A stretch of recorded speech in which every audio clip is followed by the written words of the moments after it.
dangerous.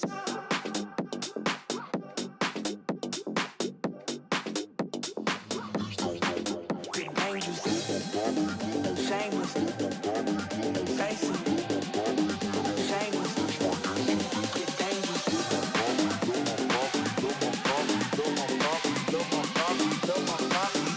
That's Mike.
Hello, everybody. Welcome back to another Microsoft Flight Simulator live stream. I hope you are all doing well.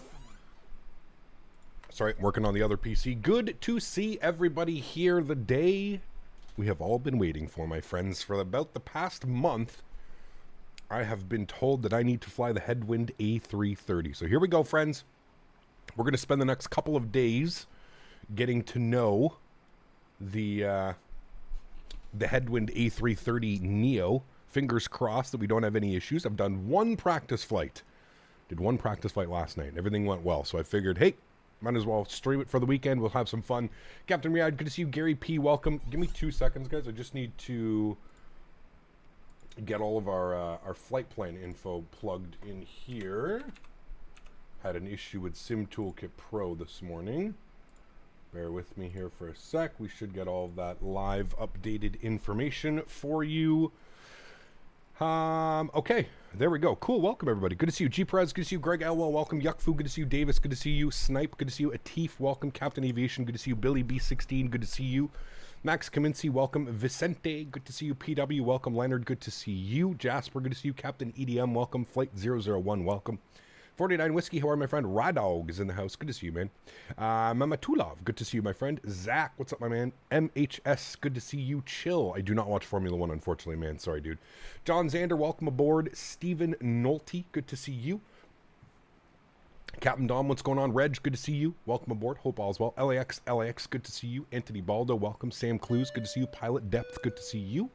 Anna Ballistic, good to see you. Sacred Matthew, welcome aboard. Winter Splash, good to see you. Amar, good to see you. Peter E, good to see you. Tom, 2430, good to see you. Kyle's Aviation coming in with the 249. Huge no floaties to you, Kyle. Thank you very much for your support. I was excited for this one, Cap. Thanks, man. Appreciate you, dude. It's going to be a fun weekend, man. I really think it's going to be a fun weekend. If you factor in what we did last weekend, was it last weekend that we were in the 747, the 787, and all that fun stuff, so it's really, really cool.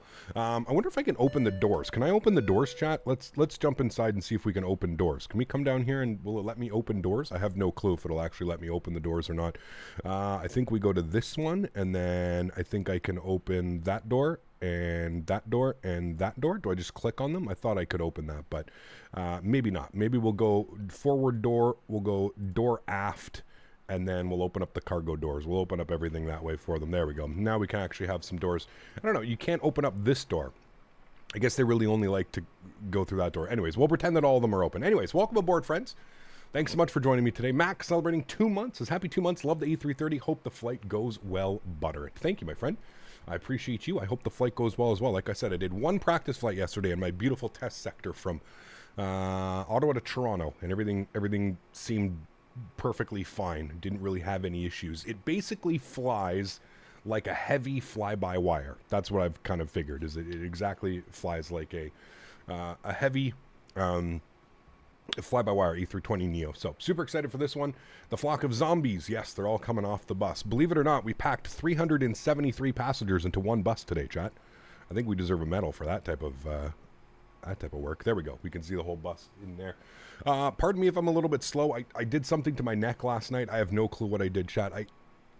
That's about as far as I can turn my head. So I don't have track IR on today, just because the thought of me actually having to turn my head is, ouch, it hurts big time. I don't know what I did. That big muscle right here.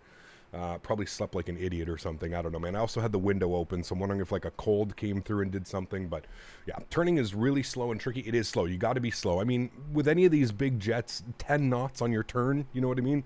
That would be ideal. That's probably what you should be looking for, but somewhere along that line. Anyways, welcome aboard, friends. Let's not waste any time. You guys are here to watch me fly an airplane. So with that, we're going to go ahead and jump inside the cockpit. We do have ETC on today, so that's good. We are here at Dusseldorf Airport. Exclamation point scenery if you're interested. Nightbot should be here. Nightbot, are you here? Yeah, Nightbot should be here, so everything should be good that way. We have 379 passengers on board. So let's jump inside the aircraft. Let's get this bad boy program turned on, ready to rock and roll, and hopefully it doesn't take us forever to get this bad boy program. So let's do it, friends. Let's jump inside the cockpit. First thing is first. Let's go to the overhead. Let's get the external power on. I'll make sure that the sounds are up so you guys can enjoy it. I gotta tell you guys, the sounds on this airplane, fantastic. The engine startup, the engine sounds, the spool up sounds, absolutely beautiful. Let's get our gear set to the nav position. We continue our flows down here. Crew supply can come on, nav and logo light can go on. No smoking to the auto position, and we'll arm our emergency exits. And that's pretty much going to take care of the overhead for us for now. I'm going to get a little bit of brightness up, about half brightness here on my PFDs in front of me. Good. Going to get a little bit of brightness up on these guys here as well. One thing that I've noticed about this airplane is this thing is constantly like bugging out. Unless you're zoomed in looking at it, like if you stay zoomed out, it does this kind of like flickering thing. That's really the only thing that I've noticed that like I've been like, it's kind of annoying. But I've set up my view so I don't even see that. So I guess it's a win-win for us. Let's get some interior brightness up on these guys. Let's go upstairs. We'll get some brightness up on these guys as well so we can see what we're doing. Beautiful. Is Headwind popular on Microsoft? It has become popular. Pardon me. It has become popular because they've integrated VNAV support. So it has LNAV and VNAV from the fly-by-wire systems. So that's what's really made this airplane kind of enjoyable and something to fly, something worth flying, I guess. You know what I mean? Sounds redundant on its own before they use the fly-by-wire sounds. Yeah, the sounds are awesome, man. Yeah. Did you install the newest version? I am on the newest pre-release candidate or whatever that has the VNAV, the LNAV, you know, something like that. So. LOCPT, yeah. How are you? Just wanted to say you make my day every time you go live. Hey, you're such thanks, an man. inspiration to me. I appreciate you. Some of your merch to X. Hey, nice. Thanks, dude. Appreciate you. Huge no floaties to you, my man. Thanks so much for supporting the streams. I really do appreciate that. Cool. Let's go to our init ref tab. We're going to go with our init request. One thing I love about this is it uses the fly-by-wire system, so it's going to bring everything in for you. It knows that we're going from Dusseldorf to Faro with our alternate of Lisbon. It's got our call sign today, Condor 6 Zulu Tango. We've got 379 passengers on board, and we're looking at a cost index of 20. I'm actually going to move that. We'll go with 20 initially, but once we get to cruise, we'll probably bump that up closer to like 60, 70, somewhere around there. So we'll plan to do that. It says cruise level 240. Nah, we're going up to 380, 38,000 feet today. That'll be good. Is Lufthansa the same as Condor? Honestly, man, I don't know a lot about Condor as an airline. I really don't know anything about them, so I wouldn't be the one to ask. I'm sure there are people in chat who are much more qualified to answer that question than I am. I'm going to dim this completely because I'm not going to use this. Somebody I just saw in chat, somebody said you can dim it so it doesn't do that thing, so we'll dim that. There we go. Cool. So let's jet back over here to our electronic flight bag for a second. We are loading via GSX. We don't really need to do much other than make sure that the aircraft is set accordingly. So we are going to we're going to go over here. We're going to grab an import from SimBrief. That's going to bring everything up into here for us. That is wonderful. Then we can go over to this tab here, and we can go over to the fuel page, and you can see here that we need to import it from SimBrief. So we've got 22,600 kilograms of fuel. We have it set to the instant. Again, we are using GSX, so we're just going to set that. There we go. We've got 22,600 kilograms of fuel. Beautiful. We're going to go to our payload weight. Same thing. We're going to import it from SimBrief. So we're just going to click on this guy here. It shows 379 passengers, giving us a zero fuel weight of 166.4.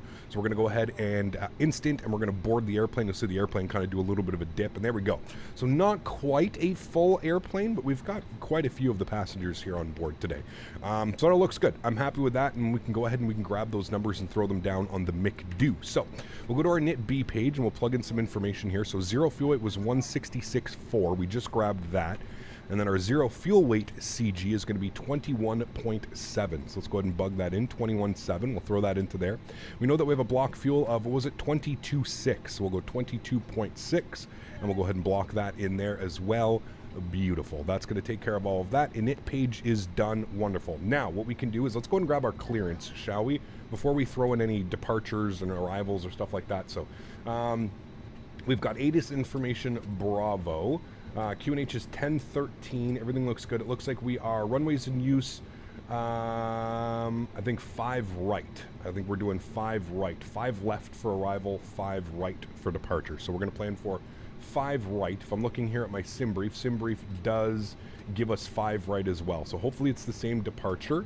But we'll go ahead and call up Dusseldorf approach, I believe that's online. So we'll go ahead and call up Dusseldorf approach. I'm just going to throw that into there. That's good there. Beautiful. Cool. So Dusseldorf approach is on 1285. What was it? The end key? Nope, not end key. Was it page up? Ah, there we go. Now I've got it. All right. 128.5 for our Dusseldorf approach. And again, we'll let them know we have ATIS information. I think it was Echo. I'll grab that here in a second. 12855 for the ATC. Beautiful.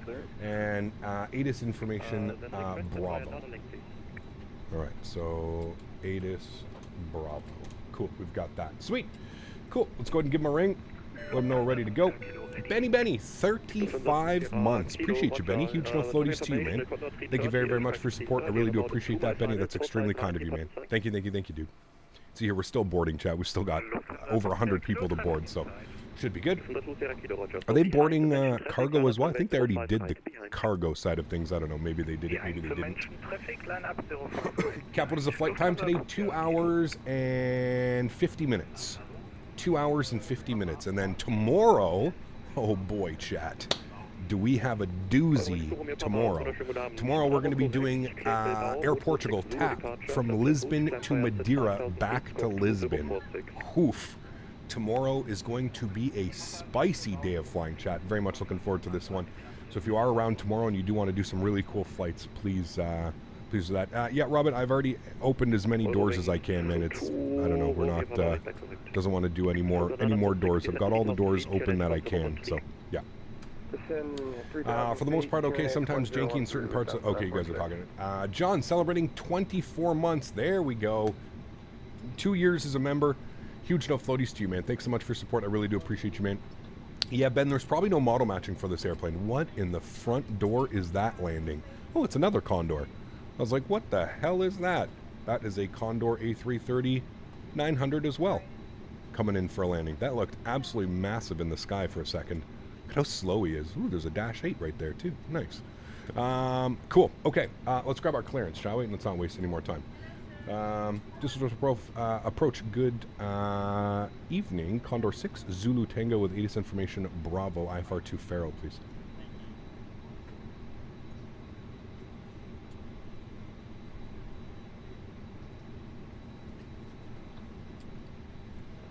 Condor 6 Zulu Tango, hello. Info Bravo is correct. Cleared Faro, Moto 6 Zulu departure. Flapped en route, climb via set 5,000 feet, squawk 2042. Cleared into Faro, Motor 6 Zulu departure as filed. Initial climb 5,000, squawk 2042. Condor 6 Zulu Tango. Condor 6 Zulu Tango, read back correct. Is this airplane free? It is, yeah. Put exclamation point aircraft in chat and you can download it, man. You just have to download their downloader. It's the same downloader that the fly-by-wire team uses. It's its own downloader, but yeah. Mopar dude, what's up, man? Good to see you, dude. Hope you're having a great weekend. John, thank you very much for 24 months, man. There's no more smoke issues in Watertown, New York. Nice. Good, man. Yeah, it's been clear for about 2 or 3 days here as well, so. Yeah, Hey Cap flew on today's Sunwing from Birmingham to Girona. Canadian pilots too. Very cool. Awesome, man. Hopefully it was really, hopefully it was a good experience. Cool. Let's go to our flight plan. We're going to go to EDDL. We're going to go to departures. We're planning 5 right. We are going to be on the Motors 6 Zulu. Motors 6 Zulu. I just saw it. There it is right there. Motors 6 Zulu. There's going to be no transition to that, so we'll go ahead and insert that. Beautiful. And then for our arrival into Faro, we're not going to take an arrival quite yet. We're still 1,157 miles away, so there's no point in planning an arrival quite yet. Just going to make sure that our plan is all the way there, which it is. Cool. I'm happy with all of that. That all looks good to me. Wonderful. Let's go back to our init page. Init B, init A is plugged in. Good. We need to go to our performance data now. So we're doing a flaps chat. Does anybody know, do they do flaps 1 departures on this airplane, or is it a flaps 2? I have no clue. Let's go with 1/up 0.5. So still, the only issue is it doesn't give you trim settings or flap settings or anything like that. Unless I missed something down here for the payload page, it doesn't show you anywhere that the where they do a flaps 1. Okay, perfect, cool. There is a calculator. Wait, what?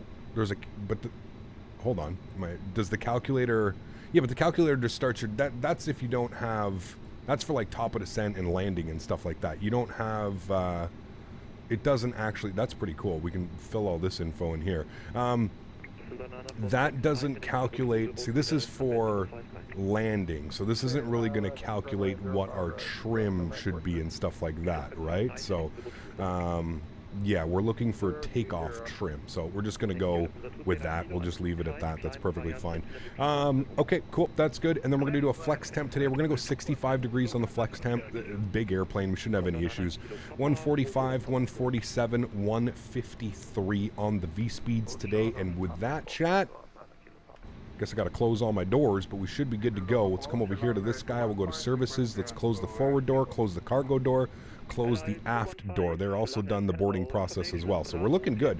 One more last thing that we need to do. We need to get our squawk code in here. Squawk was 2042 20442, and we'll turn that on and reporting. Beautiful.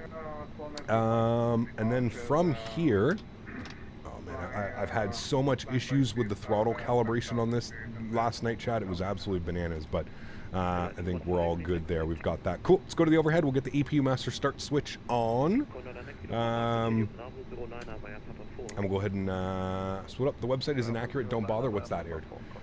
Flight 001. Huge no floaties to you, man. Thanks so much for your 6 months. As I flew the A330neo from EDDF to EDDP and Microsoft today. Nice. Very cool. How heavy are you? Not that heavy, but the fuel prediction page gives you the takeoff CG. The fuel prediction page, like what, in the FMC? The fuel prediction? Fuel prediction. I don't see any of that in here. Is it like next page?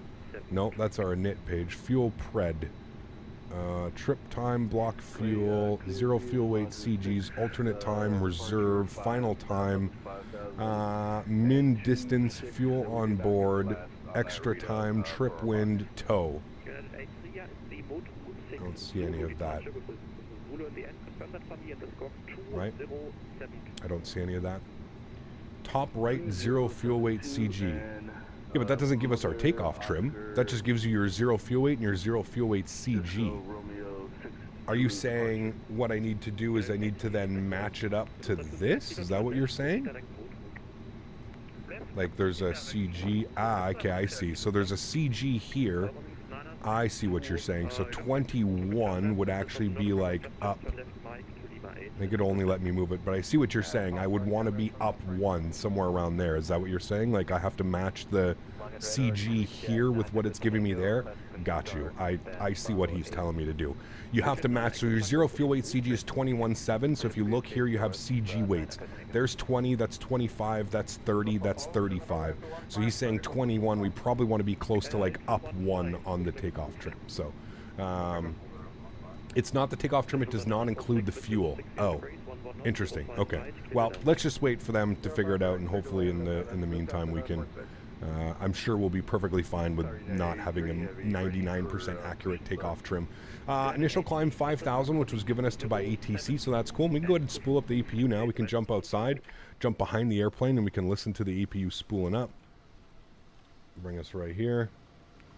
2072 and push back. Hopefully we can hear it. There's a lot of airplanes around us right now. I'm not quite sure if we'll even hear it. Hey, Gap, download your views for the A321X from your Discord. They may work, they may not work. I don't know, dude. I've been having all kinds of issues with it, so that's correct. But after engine start, the fuel prediction changes and gives you a top takeoff CG instead of a zero fuel weight. Okay, cool. We'll take a look at that after. Takeoff CG is available on the fly pad. It won't make a ton of difference, though. Okay, cool. This livery looks like the gun with the zebra mascot. You know what, man? When this livery first came out, I was kind of like, but now I kind of dig it. I think it's kind of like the Flair Airlines when it first came out. When Flair first came out with their livery, I was like, hey, what is this? But yeah, now I'm looking good. All right, cool. Beacon lights coming on. We are off of. Oops, sorry. Don't need to do that. I actually had those on. My bad. Let's come down here. Ground power unit. I think it's disconnected, but it says that it's connected anyways. We'll go to GSX. Let's prepare for pushback and departure. I believe he's going to want us to go out that way, but we're going to call him for pushback clearance anyway. So let's give him a call and let him know. Dusseldorf approach. Condor 6, Zulu Tango, gate Victor 82, ready for push and start. Condor 6, Zulu Tango. Hello, Captain. We are ready for pushback. Okay, wait for the call. Condor 6, Zulu Tango. Alright, he's going to call us back when we're ready to push. I don't know if there's somebody behind us giving us issues or something. I don't know, but we'll wait for him. We will wait for him. Guys, bear with me 2 seconds here. I'll be right back. And you can continue to the first boarding point. Torture check completed. I have been inserted. You can continue all the way to the first line. That's fine. Again, Radar, Skyways 466 with you passing November at flight level 312, descending down to 2000.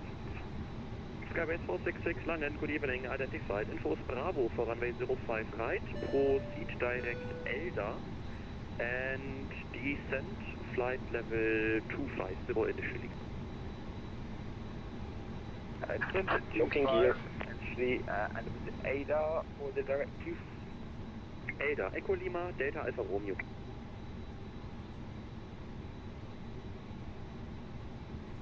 Alrighty, sorry about that, guys. Call sign is, was this Langen radar? Is it really Langen radar? Dusseldorf approach? Hold on, yeah, you're right, it is Langen radar, my bad. You are correct. I didn't think that was Langen radar. I thought Langen was all the way up top, like the centers. Yeah, thank you, Winter. Release parking brakes. Alright, we're just going to wait for the controller to let us know when we're ready for push and start. I guess he's waiting. I'm not quite sure. There's nobody around us unless he's waiting for this airplane here to push back. Literally everything is called Langen radar. Langen radar. Aviation, please. What's up, man? Good to see you, dude. Up top is Bremen. Ah, got you. That makes sense. Thanks for the clarification, guys. Appreciate that.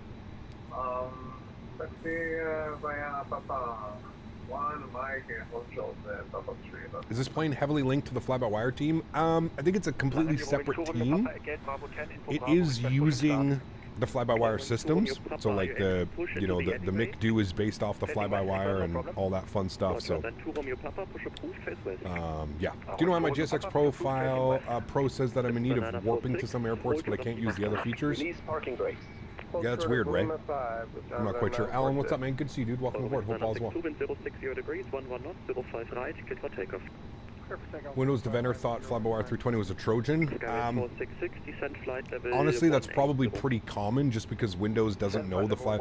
You have to remember, like, the way that these Windows, like, Defender thinks is if something isn't downloaded 10 million times, it thinks it's a Trojan, right? Because it hasn't been downloaded a lot. So, that's usually why you get those warnings and stuff. That's who we're waiting for, chat. We're waiting for the TUI jet to push by us right there. Oh, Cap, wish you a nice flight and welcome to my country. Thank you, Galter. Appreciate you, man. Confirm you are requesting taxi. Isn't me having a hard time calibrating the throttles? No, it took me forever, Fly Coco. It took me forever, man. And even now, I still don't. I have to be careful. If I put it to idle too heavily, it throws it into idle reverse. So I have to be very careful with how I bring everything to idle, as you can see here. So yeah, Windows thinks everything is a Trojan. Yeah, well, like I said, if it doesn't have a 10 million downloads, it's gonna, yeah, it's gonna think that. Pushback approved, face north, Condor 6 Zulu Tango. All right, cool. Let's go ahead and release the park brake. Commencing push. Beautiful. All engines clear. Started. IPU on, bleeds on, good. Seatbelt signs are on, beacon light is on. Let's go, chat. I'm going to turn down ATC. I'm going to turn up the engines because my ears were literally rattling yesterday when I did this. So why not give it more tolerance? You can do that, Mats, yeah, or less tolerance, ideally, is what you would want to do. Let's go ahead and fire up engine number 2. Enjoy the startup sounds, chat.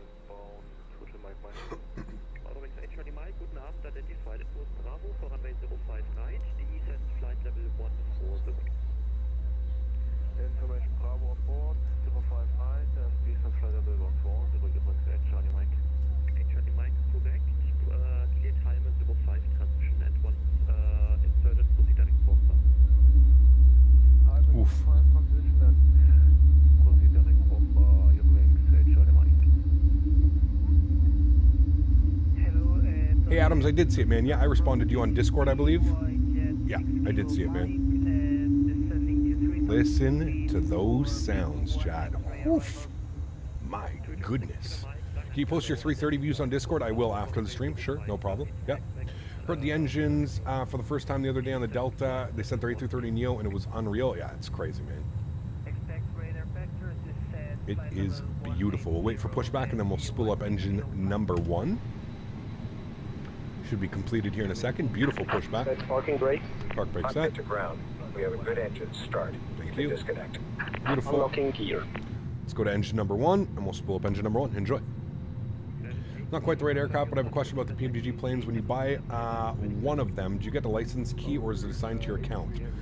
It's assigned to your account, and then you get a key, and then you check your email address, and you have to. They have like some weird verification process. So make sure you have a valid email address when you're setting everything up. A week ago, the flight would be bumpy because of the storm that's been in the Iberian Peninsula. Oh, hopefully we're not too bumpy today. Looks pretty nice today here.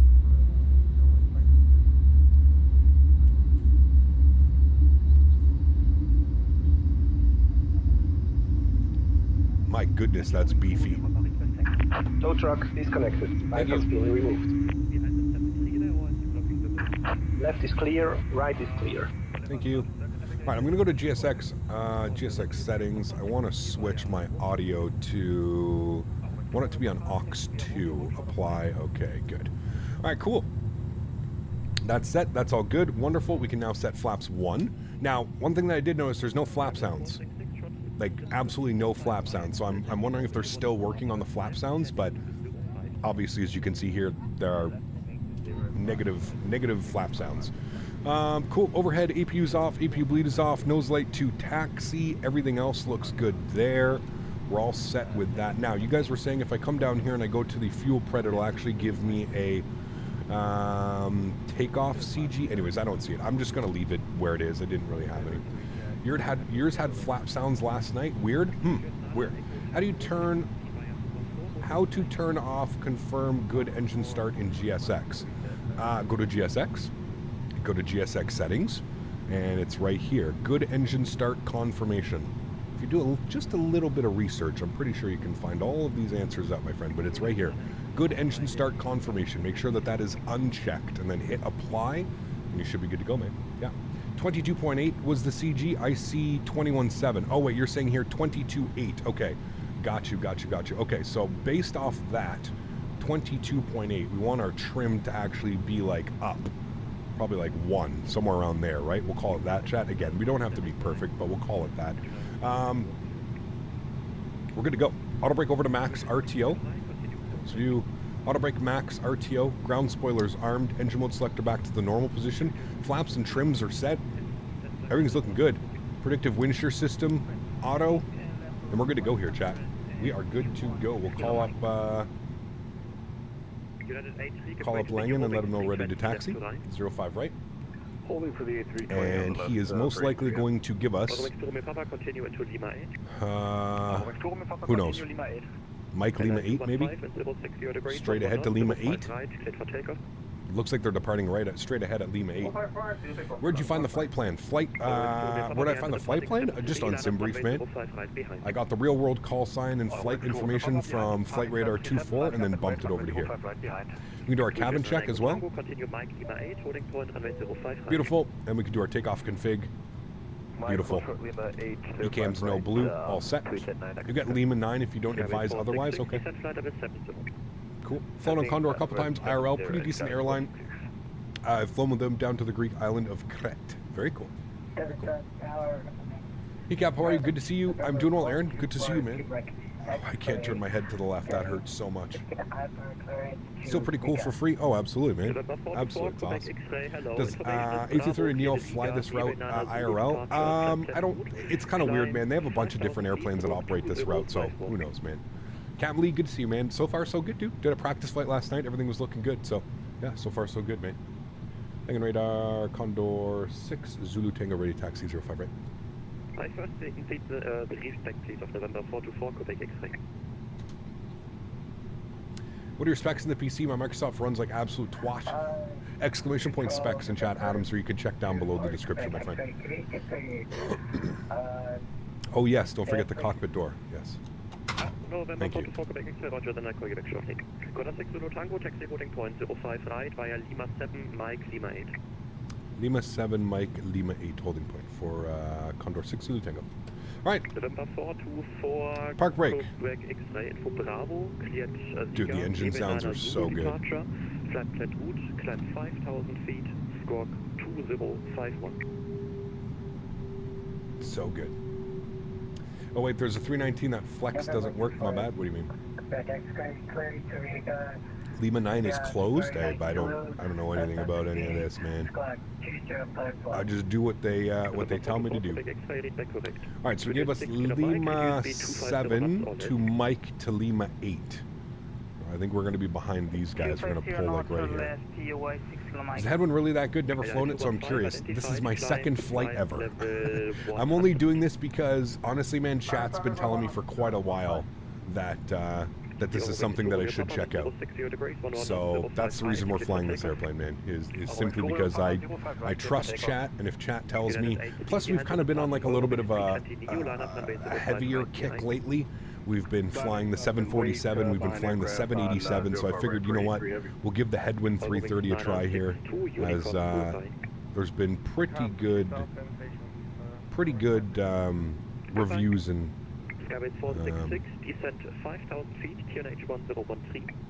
I think I took the wrong one. I think I'm supposed to go that way.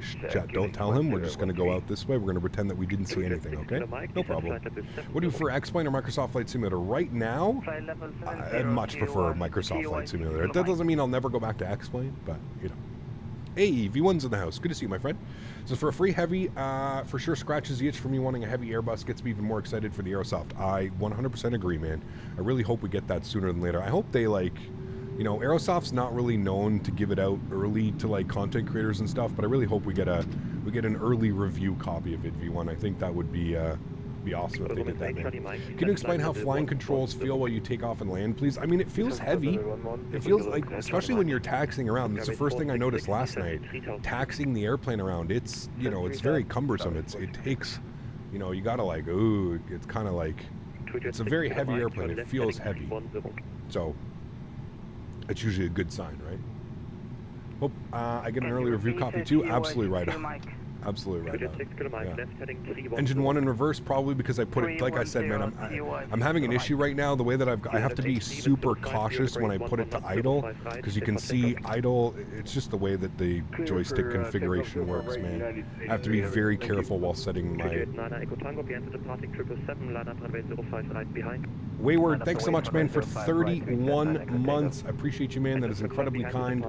Says, cool that you're trying the Headwind today, Cap. Yes, I am a man of the people, some would say. I force myself to fly these airplanes that maybe I necessarily wouldn't normally get into, but like I said, man, the amount of support that Headwind has received from chat lately makes it appealing to me. You know, I really trust your guys' opinion. A lot of you guys are more, you know, in tune with the community than I am, right? I'm just the streamer, the busy streamer, so I always got to, you know, always got to pay attention to that. So I always listen to what chat tells me, and then we go from there. 6 kilometers, correct. Descent 4,000 feet. The people's captain. There you go. There you go. The people's captain. How are you finding the Headwind so far? Just tuned in. You must have answered this 100 times by now. I mean, so far so good. I've done one flight in it, so let's, man, I get terrible. Am I the only one that gets terrible performance at this airport? This is the Just Sim Dusseldorf. I don't know why I get just atrocious performance looking at the terminal.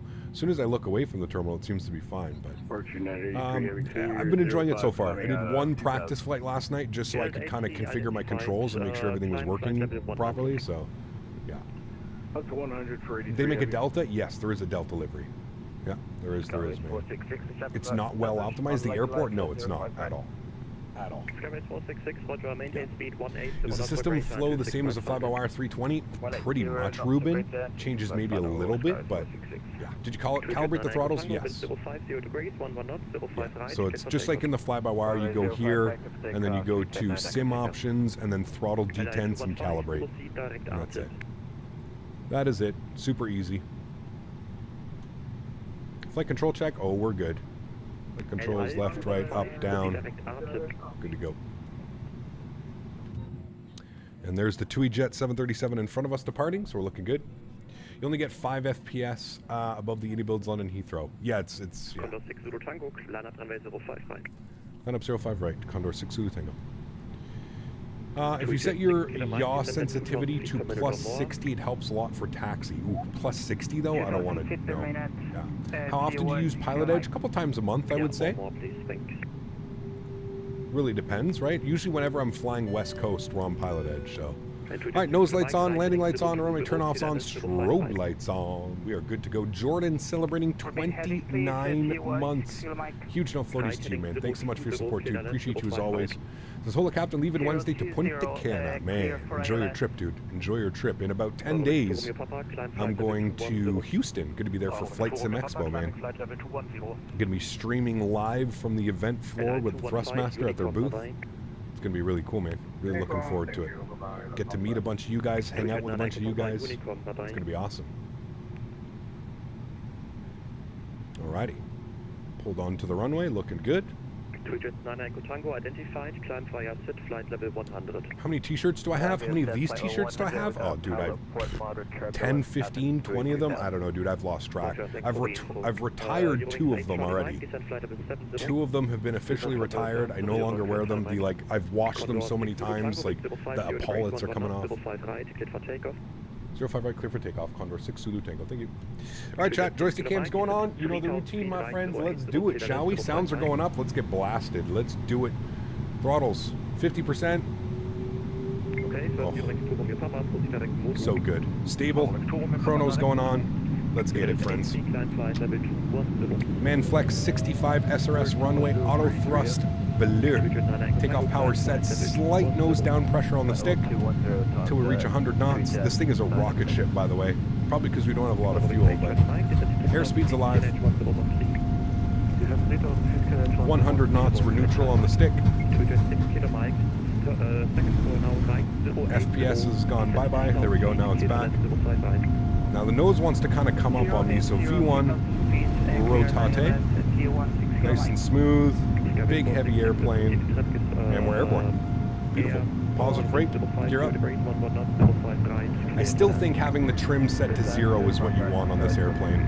I don't think having trim up 1 is... I think if you just leave your takeoff trim at 0, you should be fine.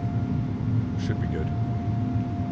2,000 feet, 6 kilo Mike. All right, we're airborne, we're climbing. Stop this at 5,000 feet. Beautiful. Stop this at 5,000 feet, Mike. Try Mike. Dankeschön. Condor 6 Zulu Tango identified. Climb via SID level 210. Climb via SID level 210, 6 Zulu Tango. All right, climb via SID 210, beautiful. Let's go throttles to climb. We are climbing 210 for 83. Bring the nose over here just a little bit. Let's go ahead and get our runway turn-offs off and our nose lights off. 83, turn left, proceed direct mode. Bug this up here a little bit, get a little bit left direct move for 83 heavy. more brightness. Nose definitely auto. Yeah, you got to keep it at, that's what I was saying. Like if you keep your trim at 0, like I didn't have that issue last night when I flew. So you want to do that. I also noticed that the engines seem to spool up. When you go into climb mode, you can audibly hear the engines going. You know what I mean? Which I find a little bit weird. I don't know if that's real. Maybe V1 can comment on that. But I feel like that's not accurate. Like we just went from N1 of like, or an N percentage of 81 to like 86 on the climb. Now I don't know if that's normal. I have no clue, but it doesn't necessarily feel all that normal. There's 230 knots. We'll go flaps clean. We'll start our left turnout as well. But considering how it flies, I actually think it flies really well. It feels heavy. Doesn't feel like you're flying an A320. It definitely feels heavy. They've definitely, you know, done some stuff to the flight model that would make it feel heavy. So, I mean, there's that aspect of it. It definitely feels good flying. I have no complaints about how it flies, that's for sure. I think it flies great. It's actually really enjoyable to fly, if I'm being honest. There's 5,000 feet. We'll go standard barometric pressure, even though it's already basically there. And we'll go ahead and throw on autopilot. Beautiful. I'll bring you guys back up into the flight deck. Turn the sounds down here just a little bit so we can hear ATC when we get called. And we'll enjoy some beautiful wing views out of Dusseldorf. Does the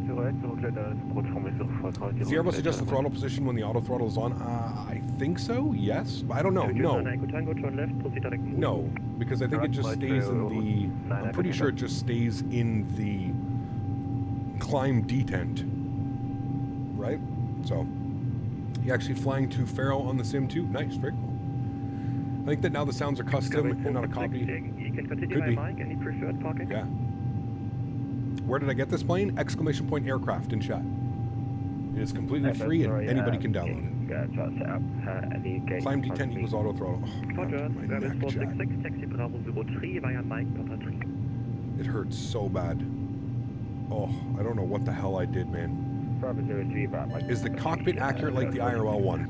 Ooh, that's a good question. I have no clue. That's maybe a V1 question. I think it's accurate, but I don't know. I don't know. I do not know. Hey, Rob, gifting 5 members to the channel. Huge no floaties to you, man. Thank you very much for your support, dude. I appreciate you. That is incredibly kind. Speaking of the man himself, V1 getting a gifted membership, as well as Zalman, Thomas, Seb, and Andy. Congratulations, guys. Please make sure you say thank you to Rob Reed for the gifted membership. And let's spam some no floaties if you got them. We got Mr. Mopar, dude. Left proceed direct Mudru for Condor 6 Tank, I think. All right, he wants us direct to Mudru, so we'll go ahead and execute that. Beautiful. The airplane does, again, everything that you want it to do as far as, you know, going direct twos and all that fun stuff. So landing lights can come off and our wing lights can come off. We are above 10,000 feet now, 10,500. Give you guys some more wing views here of flying over the city of Dusseldorf. I mean, I love that wing, man. It looks slick. Very, very nice. Mr. Mopar and Rob, thank you very much, guys, for the gifted memberships. I appreciate you. Huge no floaties to all you guys. Thank you very, very much, man. You guys are incredibly kind. I really do appreciate it. Thank you, thank you, thank you. A330neo, how is she? So far, so good, man. So far, so good. What is my internet speed? I have gigabit internet. Gigabit up, gigabit down. Very fortunate.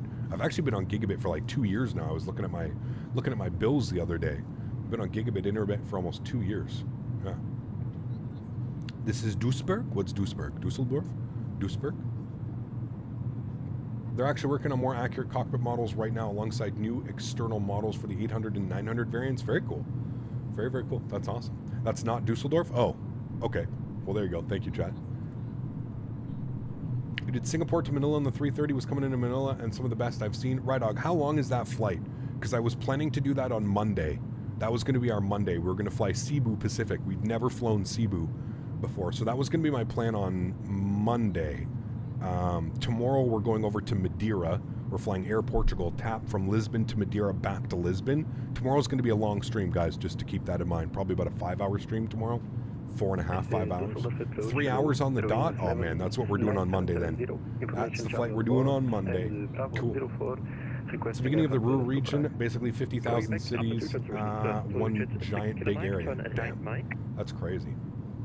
Glad British Airways flies into Cincinnati now. It's cool. Yeah, I saw that. They're flying their 787s, aren't they? Airbus also improved the wing with the closing A350 production.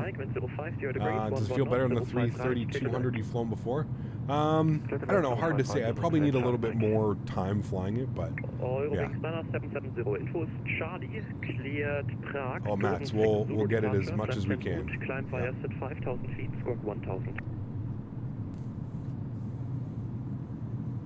Yeah. Clear to destination, via 2005 Zulu departure, initial climb 5,000. The cockpit is not accurate. The 330. 330 is more complex. Maybe. I don't know.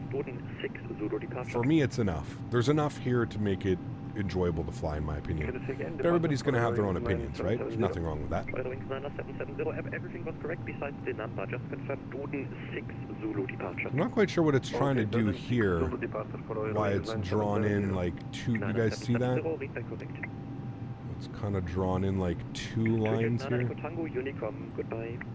Unicom, thanks for the ATC, Niner, Tango. You're welcome, bye-bye.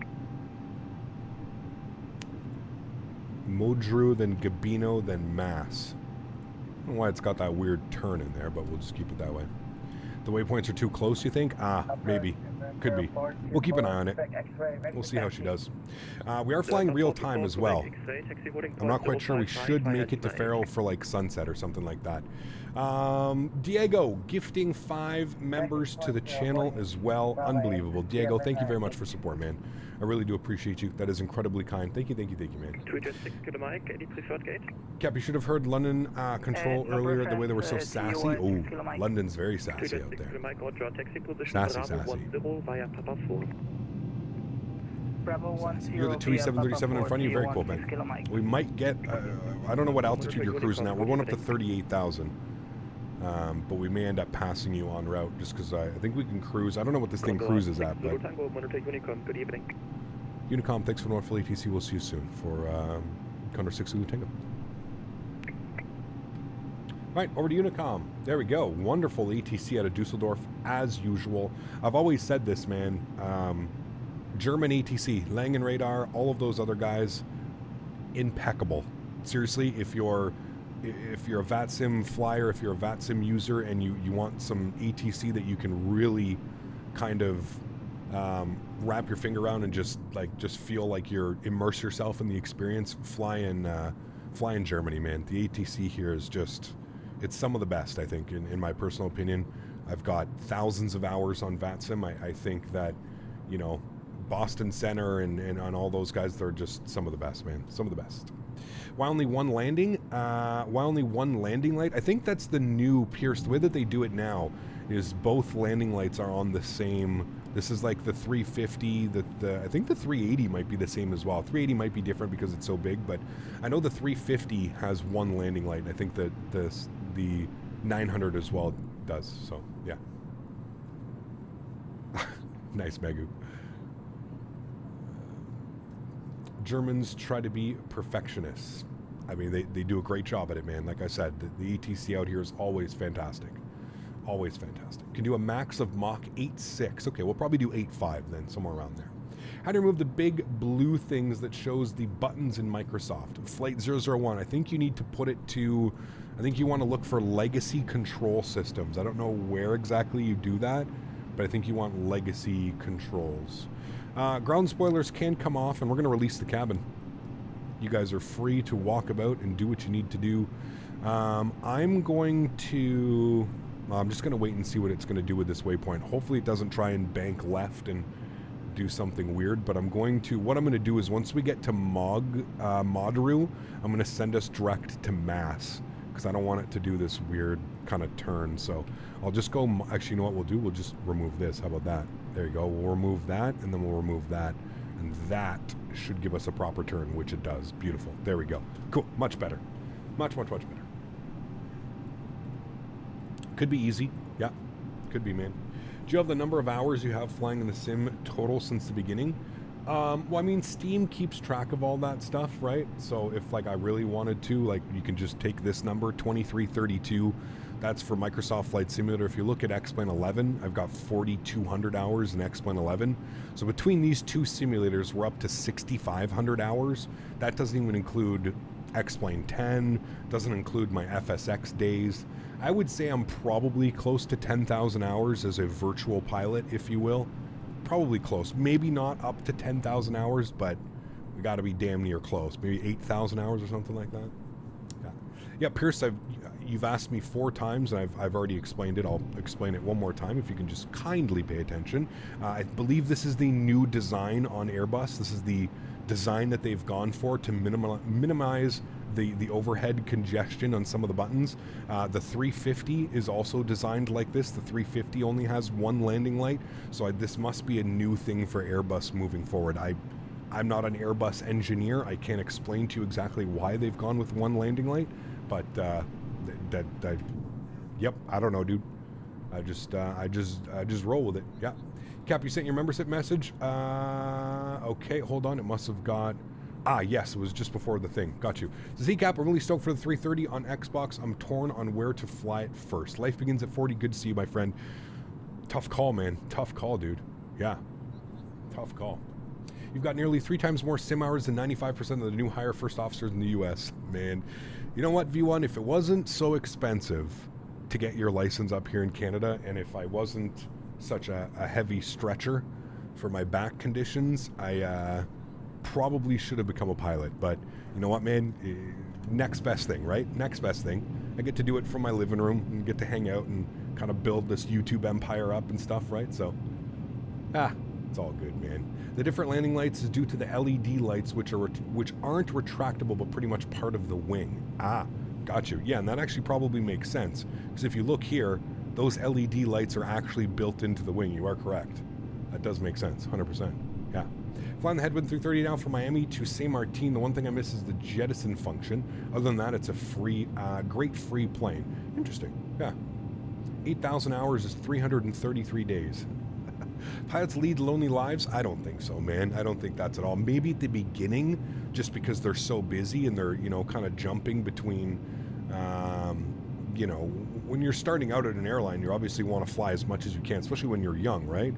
But I mean, I don't necessarily think that pilots lead lonely lives, man. I know a lot of pilots in real life that have families and children and wives and boats and jet skis and their own airplanes and stuff like that. I don't necessarily think that's true, man. I maybe think, sure, like at a certain point of their career, it may be a little bit lonely being on the road all the time and, constantly doing flights and flying to new cities with new crews and stuff like that. But, I don't know, man. I feel like becoming a pilot, and if you're a pilot in chat, you can either agree, but I feel like being a pilot, you kind of have like that.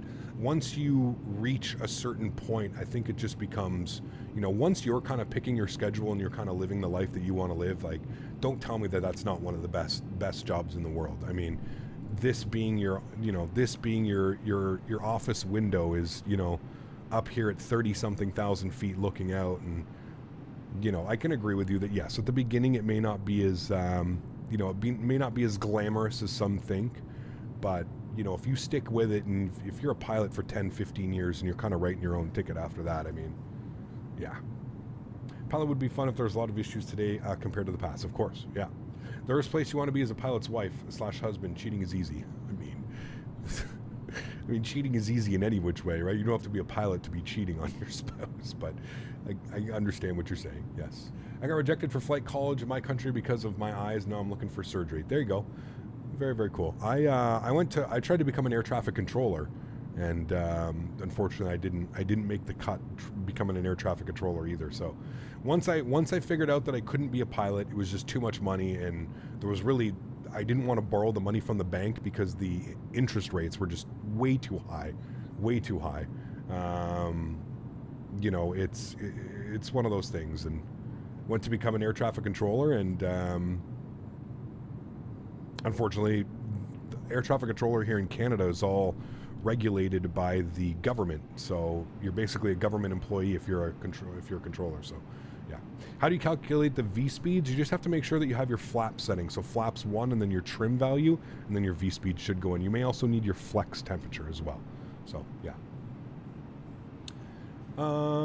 With 3 kids now, I need more lonely days so I can sleep. Exactly. V1 looks forward to being on the road, man. V1's like, yes, we're up in a hotel tonight. Wonderful. Big king-size bed, sprawl out, get a good sleep. Absolutely, man. Have a nice bourbon, right? Lots of competition for that too. Yes and no. There's a shortage of air traffic controllers in Canada. I know that for a fact. There's a major shortage of air traffic controllers here, but yeah. I'm not quite sure what it's like now. This was many moons ago that I checked this out. So guys, remember, if you haven't done so, please don't forget to smash down that thumbs up button. We're looking for 350 likes today. If you are enjoying the stream, don't forget to hit that subscribe button as well. It'd be very much appreciated. We are climbing up through 33,000 feet. We're going to flight level 380. I wonder if this airplane actually shows me, does it show me my optimum flight level is 370, max is 397, and we're going to go to 38. Should be fine. Maybe we should have gone to 3.6, but we'll keep it at 3.8. Should be fine. Tried to be an ETC controller on the pre-test for that's the most stupid thing ever. Find the difference between mutable squares. See, I didn't ever do a pre-test. So what I did is here in Canada, you have to write like I think it was a 500-word or 1,000-word essay on why you want to become an air traffic controller and why you think you would be good at becoming an air traffic controller or being an air traffic controller. So I passed that part. I then made it to the part where they do local interviews. So you go to your local air traffic control center here in Ottawa. It's NAV Canada. We have NAV Canada at the Ottawa airport. So I went to NAV Canada, had my first interview with NAV Canada. Everything went great. Went back, had my second interview with NAV Canada. Everything went great. And then right before I was technically, the next step would have been choosing which, either I wanted to go to Calgary, Vancouver, Ottawa, Toronto, Moncton. Those were like the different centers that you go to. They basically, the person that I was dealing with was basically like, listen, like, you know, as much as I think you would do really well at this job, unfortunately on paper, there's people that are more qualified than you. Basically meaning, what he was basically meaning was that there's people with university degrees like higher than my university degree. I have like a welding degree, so it's not like a Bachelor of Science or Arts or whatever the hell, right? So anyways, he basically said there was just people that were more, like on paper, people that were better suited for the job than me. And because it's government regulated and the government chooses the employees, just one of those unfortunate things, man. And he really wanted me to reapply. There's a 6-month buffer, so you can apply, and then if you don't get in, you can reapply within 6 months. He really wanted me to reapply within 6 months because he really felt that I should have got through, but I never reapplied. I just didn't. It was so like gut wrenching, you know what I mean? Like I got so excited, and especially when you get called back for interviews and stuff like that, right? Like when you get a second call back for an interview, most of the time you think like, oh shit, okay, like this is really good. They've liked what I've done so far. Clearly, they're interested in me as a person.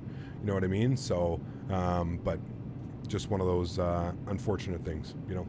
I'm not sure anybody asked this question before, but what's the reason that you wear sunglasses? Same reason I wear a fake pilot uniform t-shirt, right? Just to do something different, man. When I first started doing this, you know, everybody was kind of the same. Everybody was kind of just sitting in their bedroom or their living room or whatever, streaming. And I said, you know what, man, there's nobody that plays the captain, right? There's nobody that dresses up in the shirt and puts the sunglasses on and acts like there's nobody that does that, you know what I mean? So I figured, hey, maybe we can break the algorithm a little bit, and maybe we can, you know, maybe more people will find that I'm a more approachable person if I'm playing this character or whatever, you know what I mean? So that's really the only, and honestly, man, when I first started the channel, I didn't even do this, you know what I mean?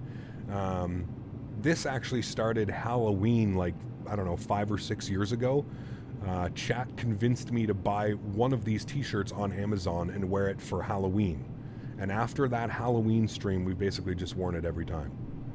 You know what I mean? So that's kind of how this whole thing happened, right? So yeah, you better wear that at the expo. Oh, dude, it's in my contract. I have to.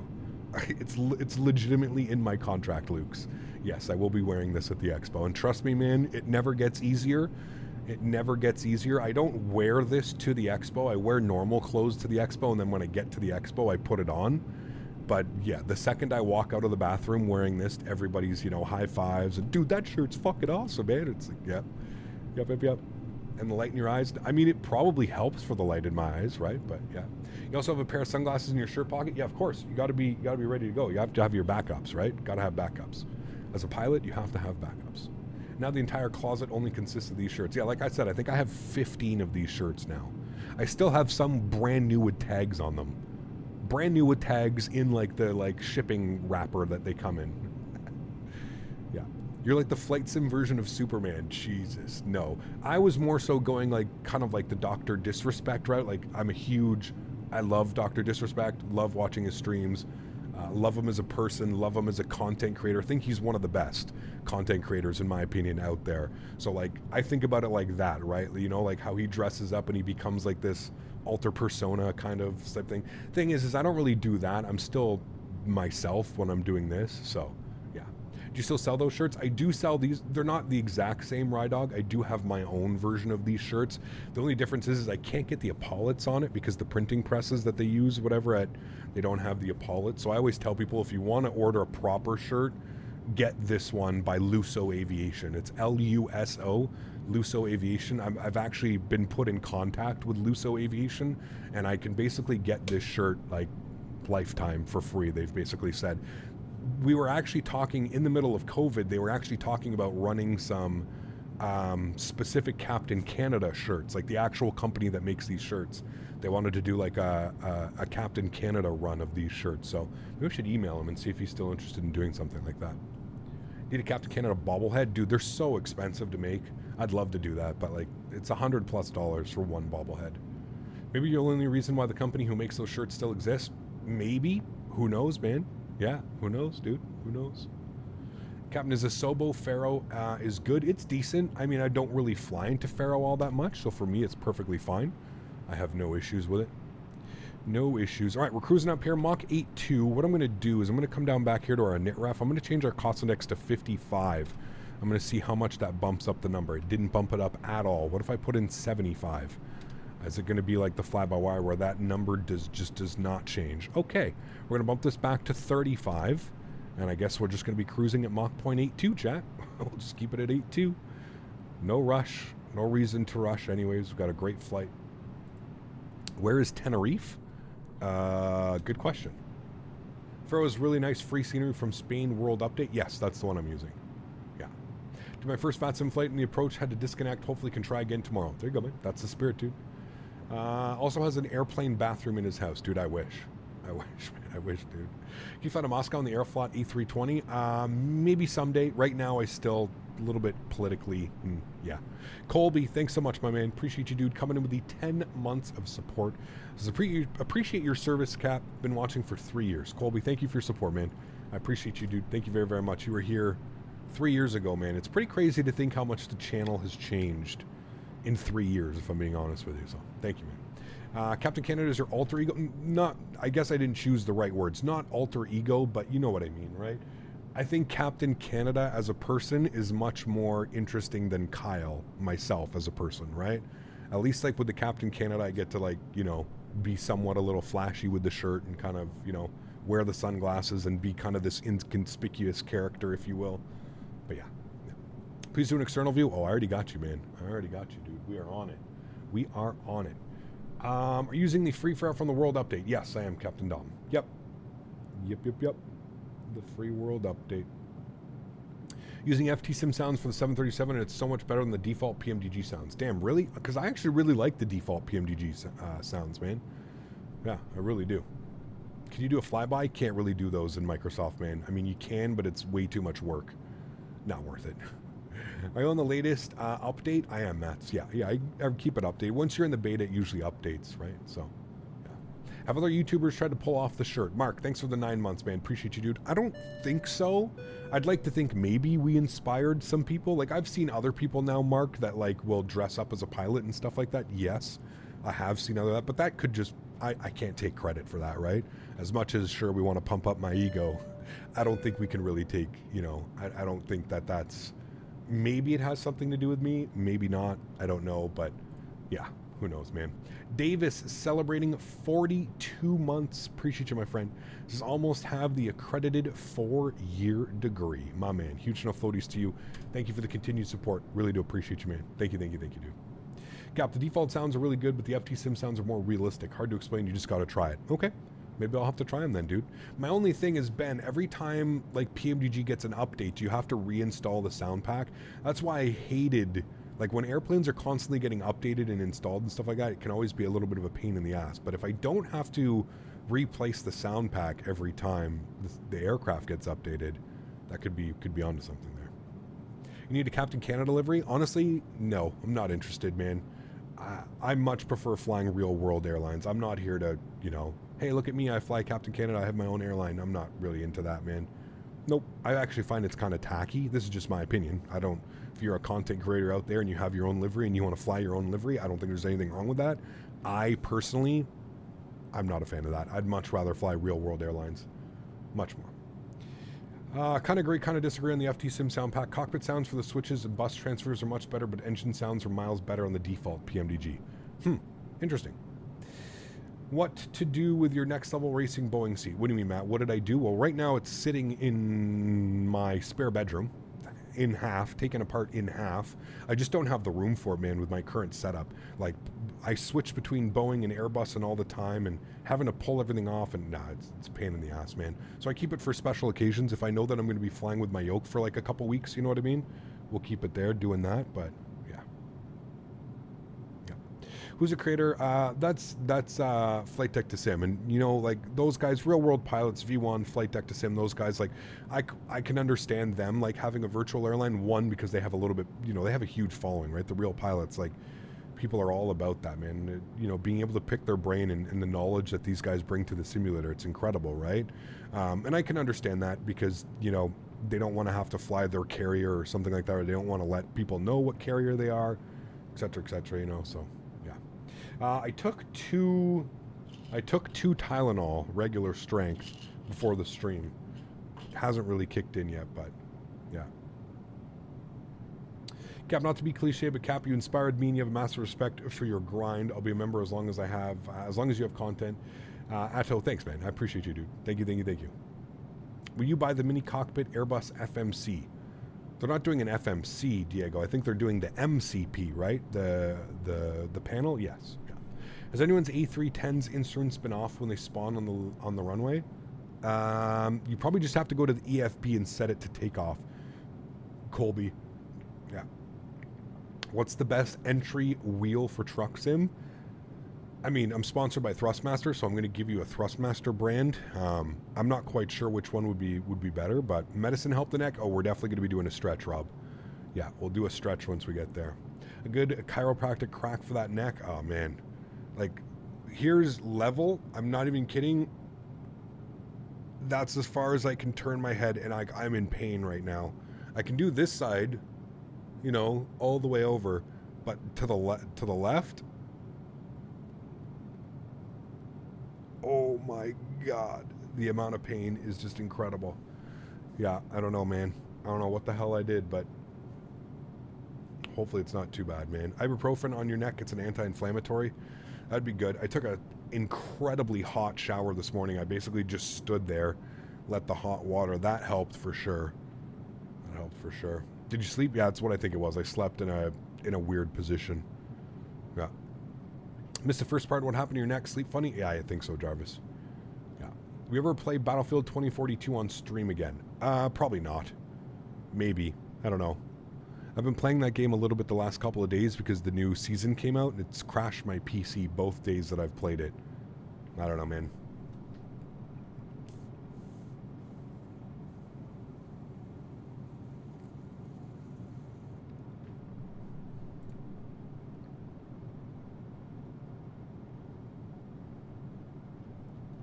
Oh, which next level racing seat do I use? The Boeing yoke, the Boeing one. Yeah. All right, let's play some tunes, shall we, chat? Get some tunes bumping. That is a bad tune to play. That's just a floating one. Okay. Well, flavor medicine, gelato mint, my favorite, dude. What's your opinion on Warzone 2? Decent, but I miss Verdansk. I really wish we could get Verdansk back, man. Not much difference between FSX and Microsoft at flight level 370? I beg to differ. The clouds, the ortho. But hey, that's your opinion. Yeah, definitely cold, man. Yeah. The Day of Portugal, as the Portuguese community celebrates the date of June 10th, 1580, the date of death of Camões, which also was dedicated to Guardian Angel of Portugal. Very cool, Sergio. Yeah. Yeah, it sucks for a couple days and then it still gets better. Yeah, absolutely. Yeah. Thoughts on F1? I don't play F1 or pay attention to any F1. Sorry, man. Not really into racing. Mark, take care, man. Hopefully we'll see you for the arrival, dude.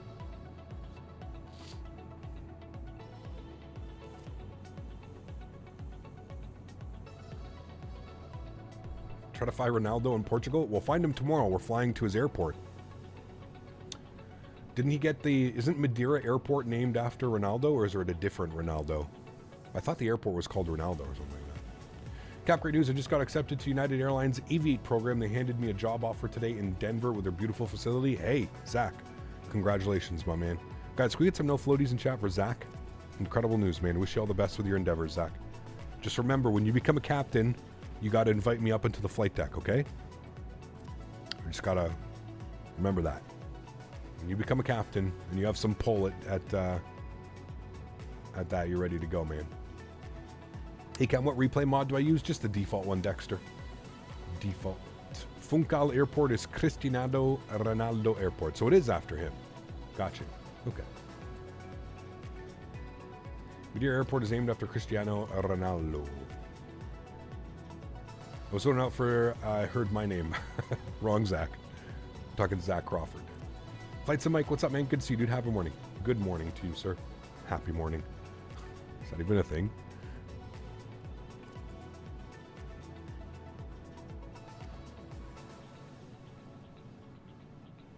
ECAP Headwind, any good? Decent so far, man. Really no issues with it so far. I mean, if you're okay with flying the 787 and the 747 and stuff, it's... Yeah. Can you take the glasses off? No, thank you. ECAP, you're using a sound pack for this plane? No. Default sounds. A Sobo 787 is better than the Magnite 787? Listen, dude, I mean, I haven't flown the Magnite in probably 3 years, so I have no clue what Magnite's been up to in 3 years. Probably nothing. They've probably just redone the seat textures 10 times by now. But, yeah, I don't know, man. I don't know. Sim crashes on installation. Anyone know why? Corrupt hard drive? Not enough space on your hard drive? Not enough internet connection? I don't know. It's weird. Yeah. RJ, thanks so much, man, for the 2 bones. Appreciate you, my man. Huge no floaties, dude. Thank you, thank you, thank you. It's extremely kind. Appreciate you, sis. Hello, Cap. Have a great flight, sir. Thank you, man. Appreciate you. Cap, just an FYI, yesterday the replay tool did not work for me. Maybe try not shutting down after landing. Okay. Yeah, we won't. Yeah.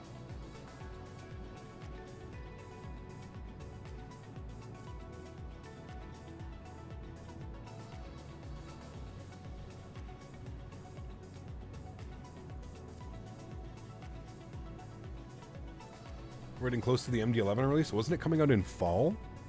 Was it like September, October? Somewhere around there? I mean, I guess we're getting a little bit. We're still about, what, 6 months away? 5 months away? Jar Design 330 blows up on pushback when shutting down the engines. Good old Jar Design.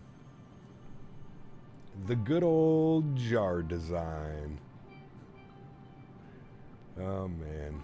What can you say about jar design? That hasn't already been said.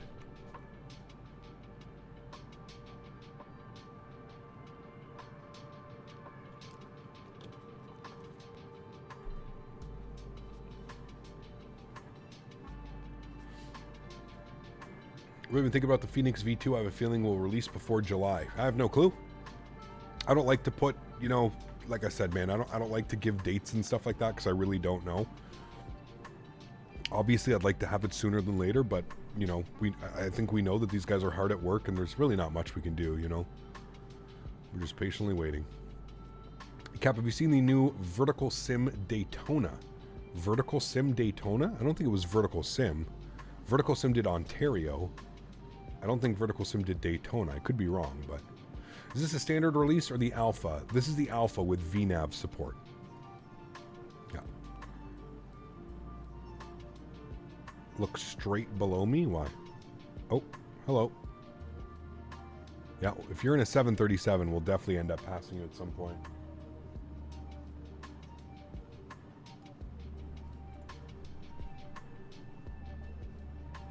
BM World and AM Sim did Daytona. Yeah, okay, yeah.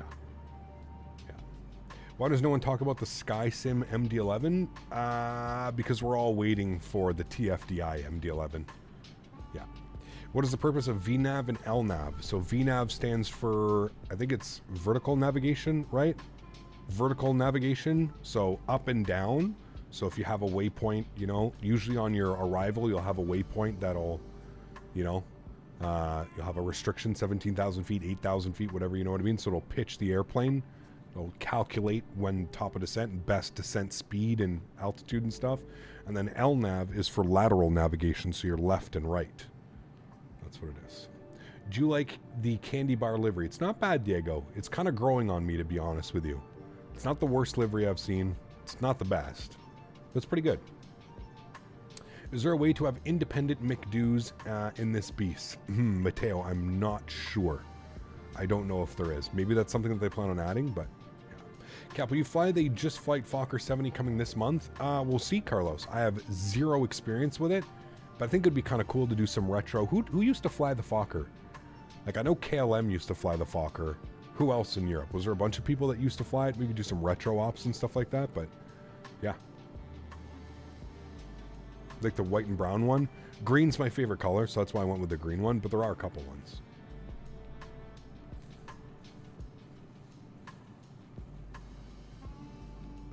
Lufthansa Regional. Okay, that could be cool.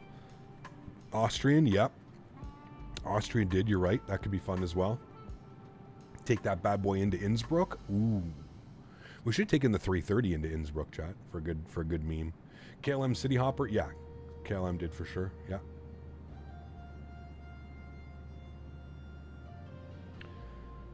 Are there any true updates to the PMDG tablets, or is it a conspiracy that's going to happen? It's in beta, Dave. It's been in beta for probably the better part of a month. So yeah. Flew from O'Hare to Houston in a 90. Damn, really? Who used to fly them? Delta? American? Who was flying that? A Romanian airline is still fokkering the skies today. Can't remember the name though. Nice. Very nice. Air Ontario flew the Fokker 28. Damn, really? Air Ontario. How old? When was Air Ontario a thing? I remember seeing their liveries. They had the old school Air Canada badging, right? Like the old school Air Canada before the toothpaste.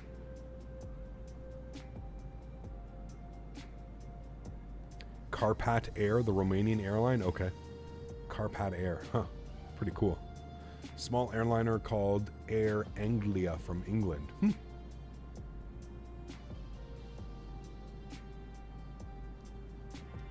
ECAP, good to see you in the Headwind. What do you think? I'm liking it so far, Justin. Everything's there, man. Look at that screen right there, Chad. Isn't that just gorgeous? Everything's there, man. Everything seems to be there. Everything seems to be working. No real complaints, man. No real complaints from me, dude. Air Ontario crashed in Dryden, Ontario? Huh.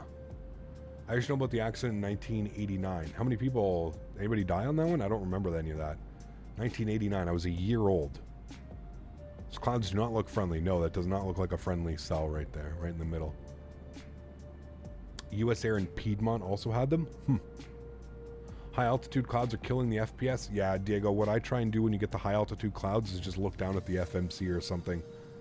It'll make it so your CPU doesn't catch on fire, or GPU, sorry, doesn't catch on fire. Monarch used to fly retro Fokkers. Interesting. Interesting. Interesting.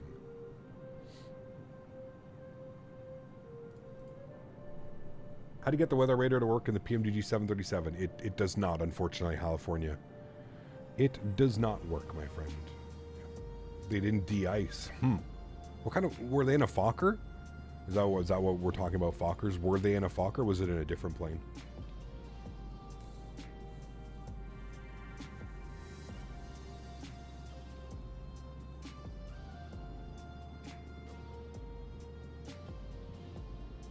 Daisy's doing well.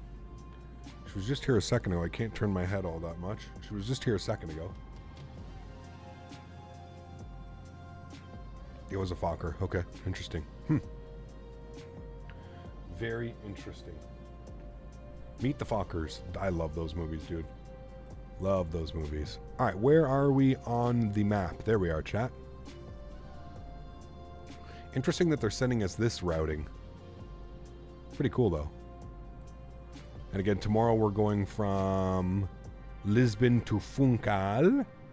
Get to do the cool-ass approach into Madeira. And there's scenery. There's already scenery, right? Correct, chat? There's scenery for Madeira because there's a landing challenge there. So I think there's scenery for Madeira. We don't have to do anything scenery-wise. We're going to be in the Air Portugal A330-900 tomorrow. Who is right below us? I forget. They're in chat. They're in a 737-800. So we're going to be slowly passing them here in a sec, I'm sure. Yeah. Will you play You Are a Wizard, Harry? Yeah, we'll do it again for sure. Brathen Safe, one of the Norway's biggest airline before they were bought by Scandinavian, had Fokker 28s. Got you. Okay. You didn't have the stuff to fix it? Interesting. Huh. 24 people died. Damn. It's crazy.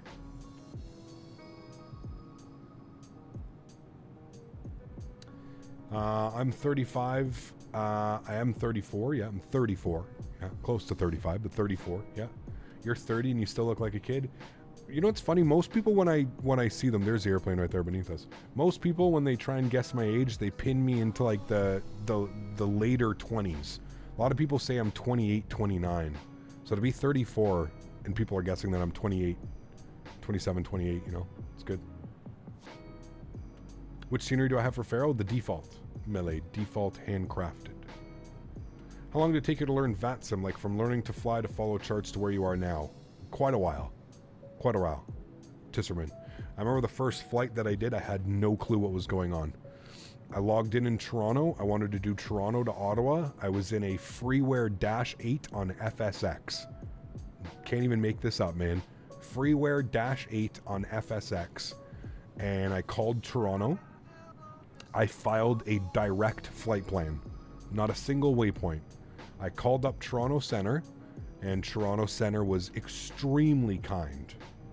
And he was like, hey, I noticed that you filed a direct flight. And he goes, are you able to accept? And then he gave me a SID. And I was like, hey man, if I'm being 100% honest with you, this is my first flight on VATSIM. I don't know what a SID is. I don't know what a star is. I don't know what any of those things are. He was very kind. He gave me vectors. He allowed me to stay on the network. He departed me out of Toronto. He gave me radar vectors all the way to Ottawa. And then when I landed at Ottawa, he gave me, he sent me this, it was like a VATSIM tutorial thing. Like how to do VATSIM, how to understand VATSIM and SIDS and stars and everything. And I basically studied that for, man, I don't know, over a year. Just nonstop studying that. Trying to learn everything that I could and figure everything out that I could, you know. That was my first ever flight on VATSIM. And then from there, I didn't fly on VATSIM for quite a while until I understood SIDS and stars. So I kind of learned like the whole SIDS and stars things pretty quickly, just because I was really interested in flying on VATSIM. I love like the idea of getting air traffic control and stuff, you know?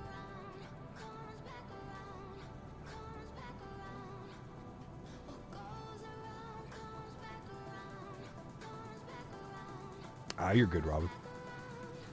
I might have had some account and want to go on, but I don't know if I'm going to mess up a ton. I mean, Seb, you can always put in your remarks that you're new to VATSIM. That's always the easiest thing to do, you know? Can you show the cockpit? Sure. Coming up to some high clouds up here at 38,000 feet. Interesting.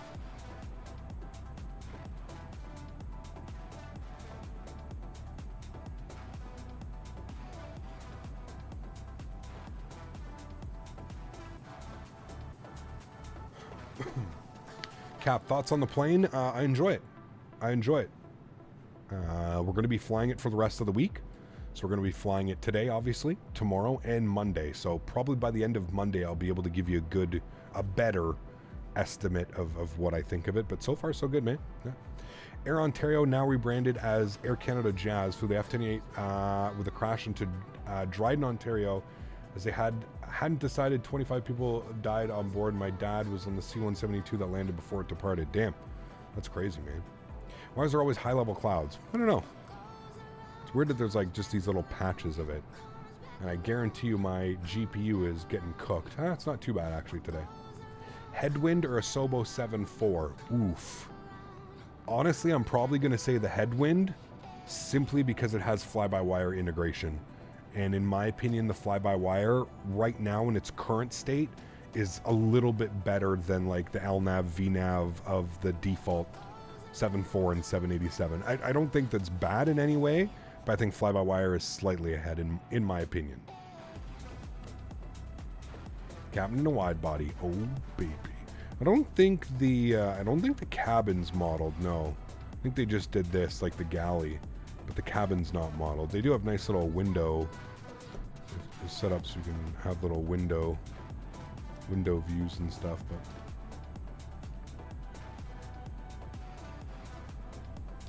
hell of a clouds always eat my FPS. It's not so much that they eat my FPS, it's just that my GPU, the load on the GPU just goes through the roof. That's my only issue with this stuff. What am I going to eat today? I have some... I don't even know what I have, to be honest with you, for lunch. Can't remember.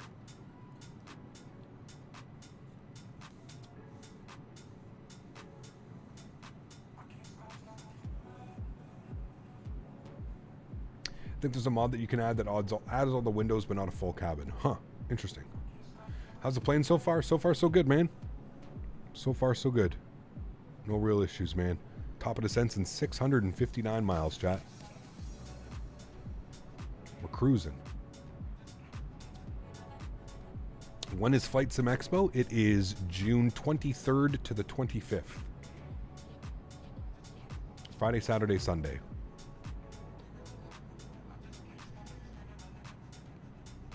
A cargo version would be cool. Do they have any of these cargos? Not quite sure. Thomas, how are you, my friend? Good to see you, dude. Enjoy your afternoon of fishing, my friend. Where's the athletic greens? I had one earlier. Had one before stream. I woke up a little bit early today. Went to bed a little bit early last night. I had it earlier before I took Daisy for a WALK.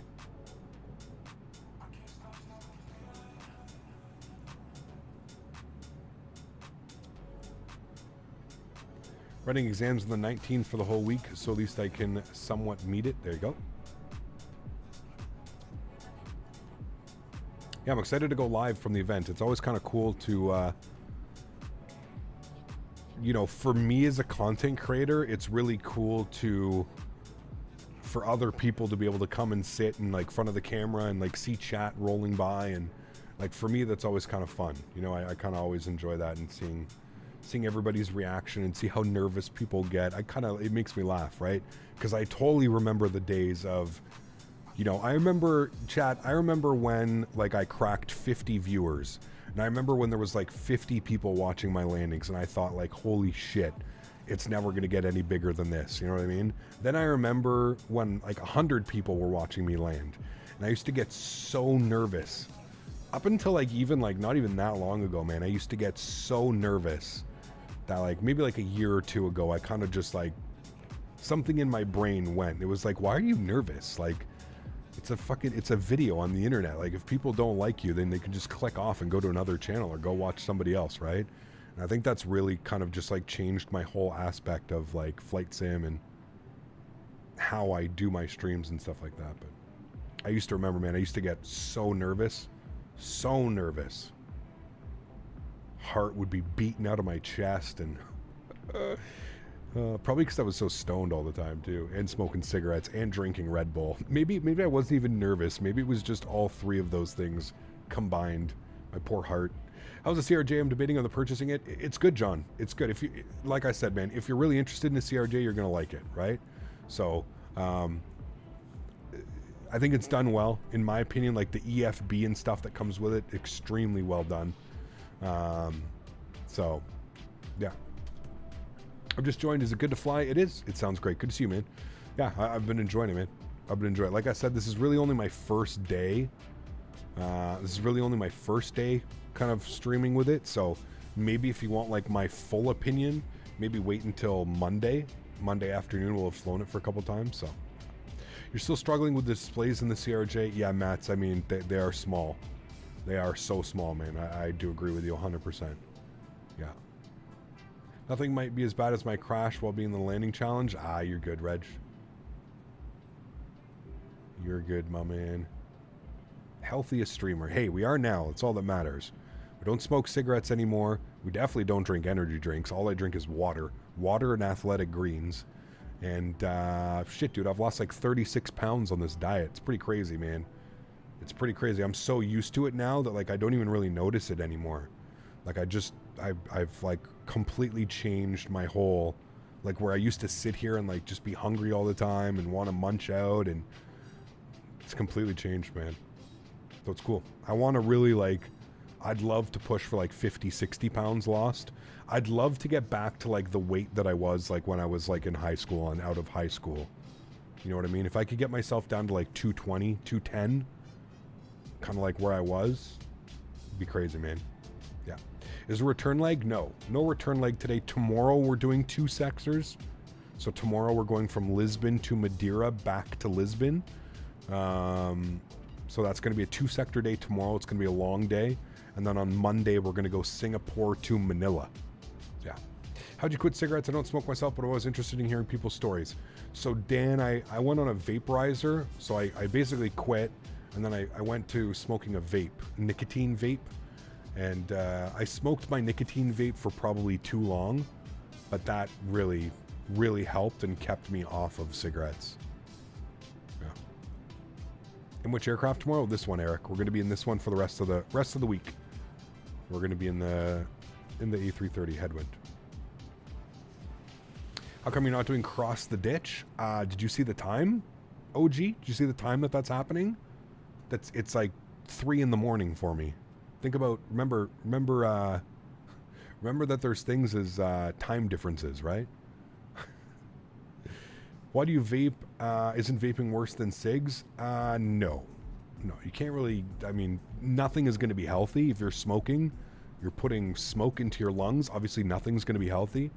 But I would say that vaping is probably far healthier, and you can't get cancer from vaping that we know of so far. So,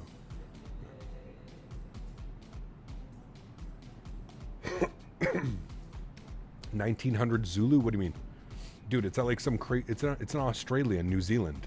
It's like on their time schedule. PMDG73, VNAV and LNAV won't turn on. Flight director's on. Everything seems to be correct. Any ideas what's happening? You need a cost index and your cruise altitude set.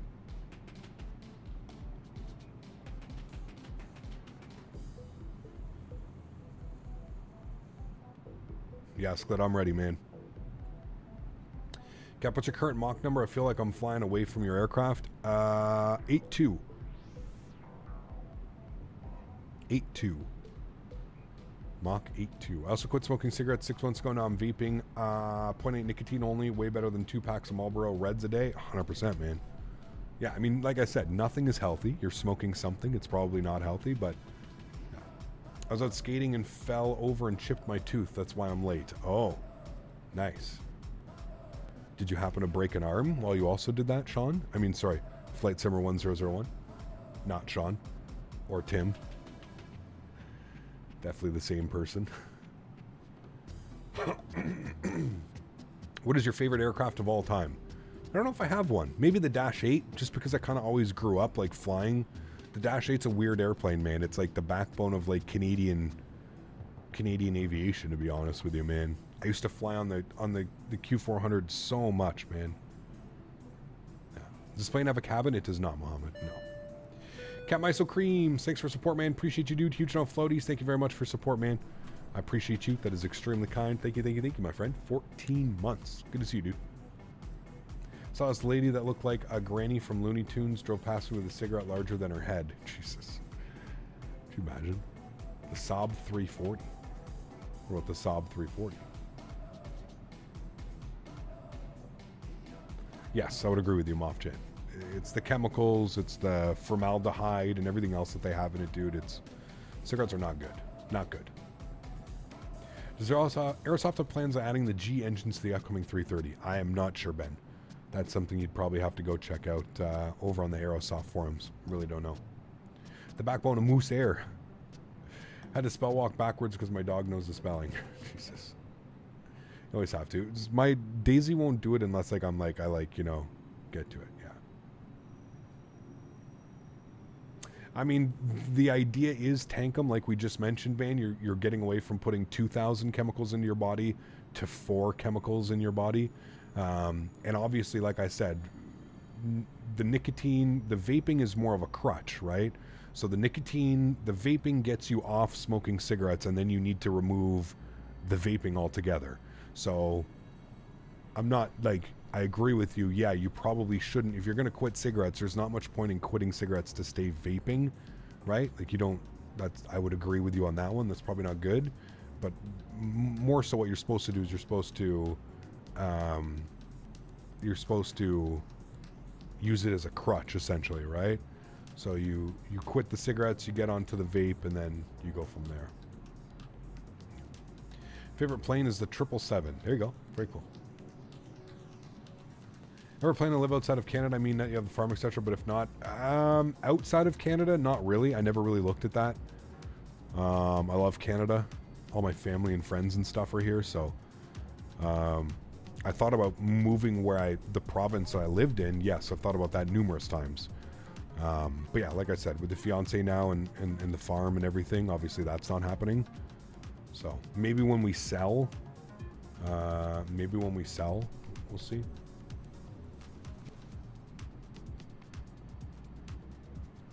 Because honestly, Kevin, I mean, I'm gonna do it, but he has literally like 30 accounts. So like at this point, I figured like as long as he's behaving himself, we'll let him keep one account in here, because if not, it'll probably just be total chaos. But anyways, we'll see how it goes. We just removed him.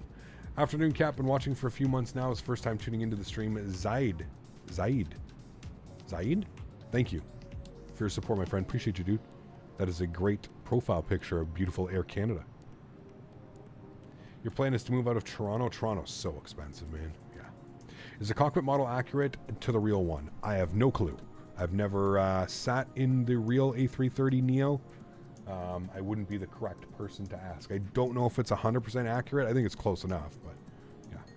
I did it that way. Stopped smoking, moved to vaping. Stopped vaping half a year ago. Gained 8 kilograms. That's how it goes, Bone King. I feel you, dude. The exact same. I mean, I didn't necessarily gain it immediately after quitting smoking, but like COVID was, that whole COVID, man, and not going to the grocery store and just ordering food, like, yeah, man. I put on a solid, like, I want to say like 40 pounds at least, you know? Yeah.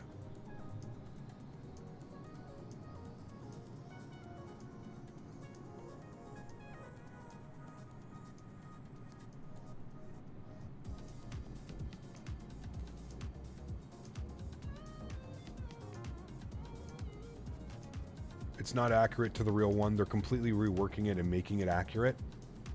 Got you. Like right now, you're living in a 3-bedroom house, smaller, for only the first floor. It's $2,800. That's insane. That's insane, man. Were numbers up during COVID? What, like stream numbers, Davis? Oh yeah, 100%. I mean, you couldn't go anywhere. Everybody was sitting at home, just hanging out, right? Cav, have you had any issues with the 330 pitching up and down violently during cruise? No, I have not. I'm on the beta version, but I don't know if that has any difference to it, but no, I have not. What's up, Cav? Have you seen some of the Brussels Airlines liveries? Yes, Brussels make beautiful liveries. The Tintin livery, Steve? We've flown the Tintin livery a couple of times. I think that's Brussels, right? It has to be. Doesn't matter, Snipe. Don't worry about it, man. It does not matter, my friend. How'd the playlist start? The playlist was 10 songs. 10 songs, chat.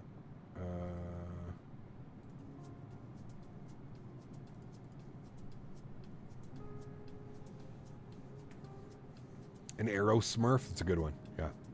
Also curious if it was very noticeable from your perspective. I wouldn't necessarily say very noticeable, Davis. I think we've actually retained like a good number. I think Flight Sim is in one of those kind of lulls right now. We haven't had a major release of an airplane since like what was the last major airplane that came out? 737 by PMDG, right? Like it's been quite a while since we've had a major release. And major release, I mean like widespread. I'm not saying, I know that we've got airplanes have come out that have been good since then, but I'm saying widespread major. You know what I mean? The OG, thanks for support, man. I appreciate you, dude. Huge no floaties. Thank you, thank you, thank you. Says half a year, baby. Also, if you didn't see, cross the ditch starts at 1800 Zulu. So what's 1800 Zulu for me? 1800 Zulu to EST. 1800 Zulu is... Why?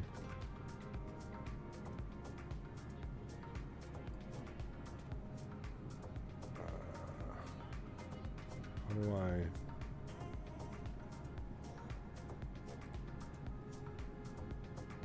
Yeah, 1800 Zulu... Wait. 1800 Zulu is... Is it 1 p.m. for me? That's 8 p.m.? Okay, this isn't correct then. Whatever chart I'm using is definitely not correct.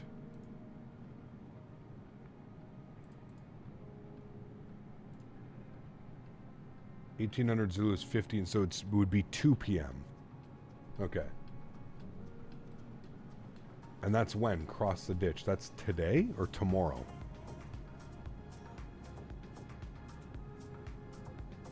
I thought it was Sunday that they're doing it, aren't they?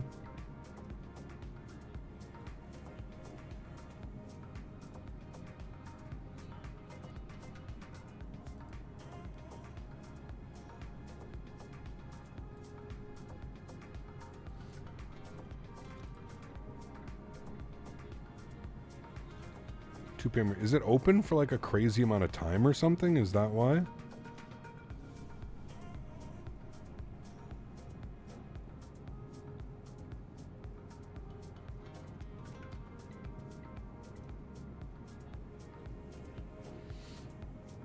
Extra long stream today?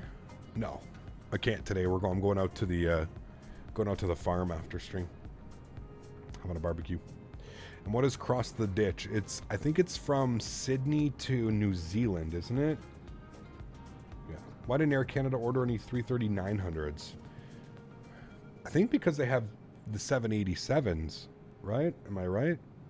Oh, that feels really good. Whatever muscle I'm getting right there. I can actually turn my head. Yeah, I think because they ordered the 787s and the 777s. Although I think their 777s are getting kind of old, aren't they? How old are the Air Canada 777s? Oh my god, that feels so good. Oh. You could do Sydney to New Zealand and vice versa, your choice. Huh. Qantas 330? I don't know. Farm stream when? Oh man. Why are my accounts getting banned? Still trying to believe that I'm not being rude to others. I don't get it. Just because, man. Just stop. Go do something else with your time, man. Try cracking your neck, dude. It's definitely not. It's definitely the muscle. It's the muscle. that muscle right there. Oh. So tense. Playing the RNP 10 to Saint Martin on the Headwind 330. We tried RMP approach, and I have not. No. This is really like my first time flying this airplane, you know.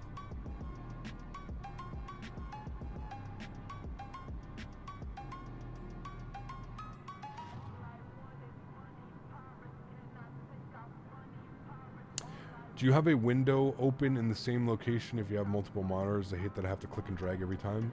What do you mean? I do have like a second monitor with information up on it, yeah.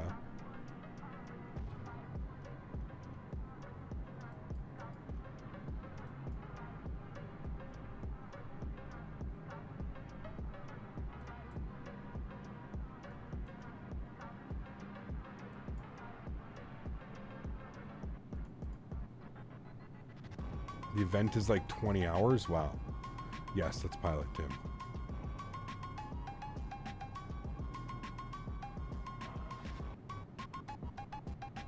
Have you seen the Microsoft add-on Pilot's Life Chapter 2? I have, yeah. About to hit 1,500 hours on VATSIM. If only it was real life, I could apply for the airlines, right? Air Canada's flown the 777 lineup. Wish they had the old toothpaste delivery as that one, the retro A220. I hope I get the retro A220.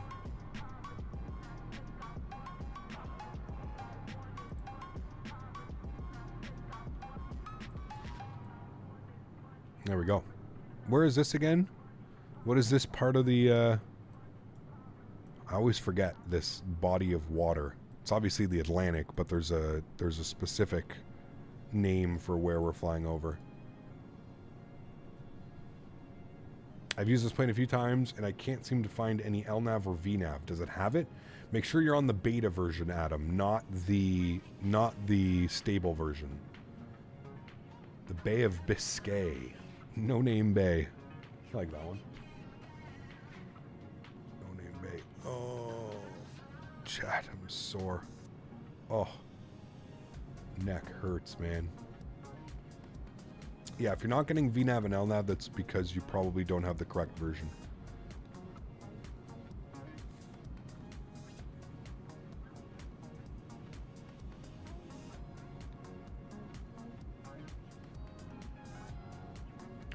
Notorious for being rough on mariners, huh? Face Cloud, how are you, man? The Bay of Biscuits.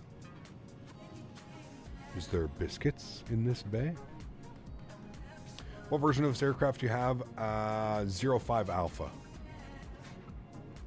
Yeah.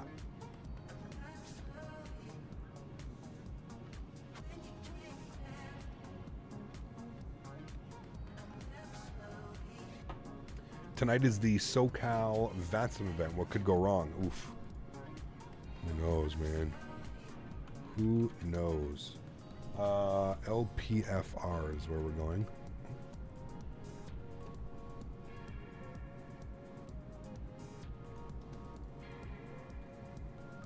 Bay of Biscay. Let's go this view here for a little bit. What are the winds doing? 250 at 15. 250 at 15. I guess that means that we're landing on runway 28, chat. Nice long runway. 8,200 feet, basically.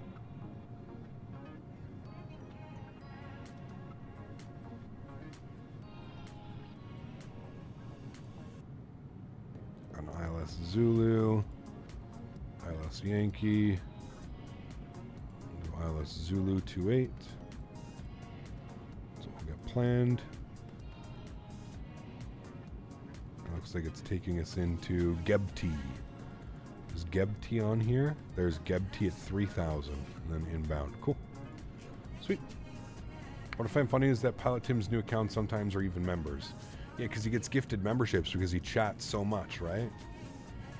He chats so much that he gets... Another thing to get in Texas, chicken fried steak with biscuits and gravy. Man, I don't even know if I'm going to have enough room to everything that we're going to try and eat, man. It's just insanity. Yeah.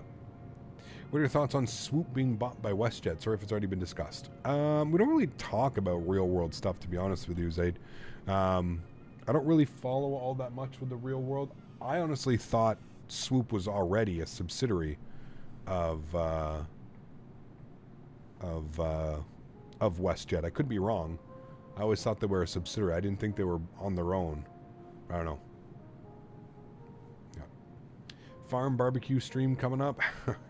You know what, man? When we actually get internet out there, Scandinavian, maybe we can do something like that. But, yeah. They are owned by WestJet? Huh. WestJet is shutting them down in October. Interesting. Huh. Cap, something I haven't figured out yet is how you determine the landing rate based on the winds. You always want to try and land into the wind, Mark. So if you're looking at our winds, the winds were, what, 250 at 15. So 250. So you always try and line it up. So what runway would be closest to 250? 280, right? So you always want to land and take off into the wind. Let's say if winds were 150 at 15, then you would take runway 10 for arrival, right? So with winds being 250, that means the winds are going to be pushing probably from this way down. Sorry, no, this way. Winds are going to be pushing like this because we're landing at a 250. Winds are probably going like that. 250 heading or something like that. So yeah. Yeah, Zaid, it's just like, there's so much going on in the flight sim world, it's difficult for me to keep track of everything in the real world as well. Yeah. It's like people ask me, they're like, what's your favorite airline? Listen, man, whatever airline is taking me from point A to point B the cheapest, that's going to be my favorite. That's where I'm going. Not sure how you even get along with guys like him who create accounts daily. You basically can't evade them. No, you just have to keep removing them. That's exactly it. Also, something that took me to understand was that 250 at 8 means that the wind's blowing from a heading of 250. Yes, exactly. Yeah. How's the fuel burn? I've noticed the estimated fuel on board is kind of off. I don't know. It's a good question. I haven't really noticed anything. I don't... what have we burned? We've burned... what's that? That's going to be 8,500, 8,600. We've got 14,000 kilograms remaining, and it should say, I think we had like 8.8 on landing, and I'll confirm with SimBrief. SimBrief says that we should have 8.5 is what SimBrief is saying. So 8.5 to 8.8, not that big of a difference. We can keep an eye on this. We'll make sure that it kind of is the same, but all the numbers seem to be matching for me. Now, I don't know if, you know, like, I don't fly this airplane in real life. I don't really know if those numbers are accurate, but how is it flying? So far, so good, man. Yeah, so far, so good. That event is so long because there's 5 legs. There you go. Future real-world farm sim stream. Captain Canada cuts the grass while smoking the grass at the farm. Potentially. That'd be a great stream. Huh?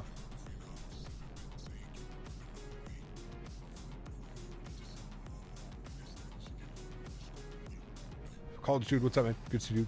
Jaywalk, what's up, man? I'm jealous you're going to Raising Cane's, the best chicken finger joint on earth. It's my first go-to spot when I'm close to one. Ah, Steve, I'm so excited. Never had it. Never really even had the opportunity to have it. I've never been around anywhere that's had it, so yeah, really excited, man. What are my current winds aloft? 235 at 10. Kind of a headwind. Headwind-ish. How often do I stretch per day? Depends, man. I stretch quite a lot, man. I'm, as Smitty likes to say, I am on the Canadian stretching Olympic team. That's what Smitty likes to say. I hope your farm runs smoother than Jeremy Clarkson. Yes and no. I mean, we don't, like, there's no, I guess, you know what, like, I find it kind of weird calling it a farm. I probably need to change it to a barn. It's a barn. It's a horse. It's a horse.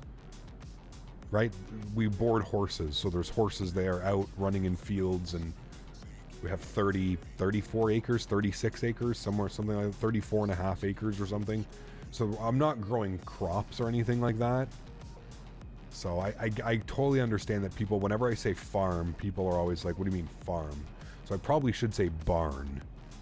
Going to the barn. Because that's what it is. It's a horse barn, right? Cap Hype Performance Group just announced that they're working on a 747-800 super tanker.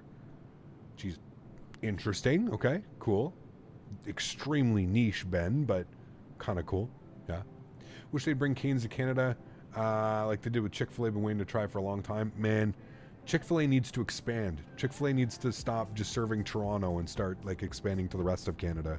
I know Toronto's a huge city, but there's a lot more to Canada than fucking Toronto. That I can confirm. A horse stable, sure. Yeah.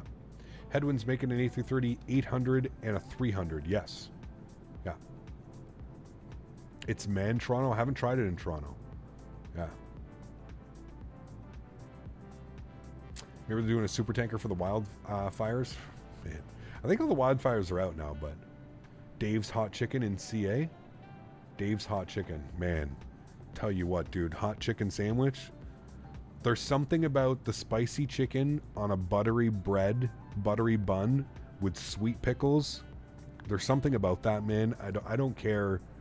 I guess I can understand if you're not a fan of sweet pickles, but like, goddamn, dude. Have you seen New York City? Oh, I have, man. It was like that here, Will. It was like that here, man, for like 5 days. I mean, not that bad because we don't have the population of New York City, but the smoke was atrocious, man. Stop talking about food. I know I'm getting hungry too. I'm looking at the clock. It's 2 o'clock. I should probably have lunch soon. Popeyes has the best spicy chicken. I haven't had Popeyes in forever, dude. I used to eat Popeyes all the time. Back when I was welding, we had a Popeyes right around the corner from us. We used to go there all the time. It was one of the first in the city. That and Panda Express. The amount of lunches, the amount of money I used to spend on Panda Express and Popeyes when I was working as a welder. Welders make good money, right? Making good money, and we always like to eat well, and yeah. Will, what's up, man? Yeah, the New York City was crazy, dude. Cane's is banging. Dude, their sauce. I've heard so much about their sauce. Cannot wait to try their tenders and sauce. Yes, yes, yes. I've heard it's equivalent to smoking a cigarette every hour. It's bad. Damn, that is pretty crazy. Popeyes fries used to be absolute fire. I don't know what happened. You know what's real good? Popeyes fries dipped in their blackened ranch sauce. Bruh. That shit used to slap. Cane's is subpar. Don't start with me. Kevin, do you know what time you're, or I guess that's not decided yet, right, Kev? That's kind of the only thing with you, because you're, yeah. Okay. So you don't know what time you're arriving yet. I want to try Chick-fil-A, Raising Cane's, Pit Room, and Whataburger. Man, I'm so ready. We also found another, we found another restaurant.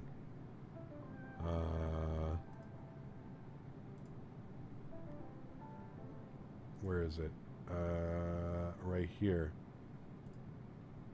Yep, take me there. Killeen's Barbecue.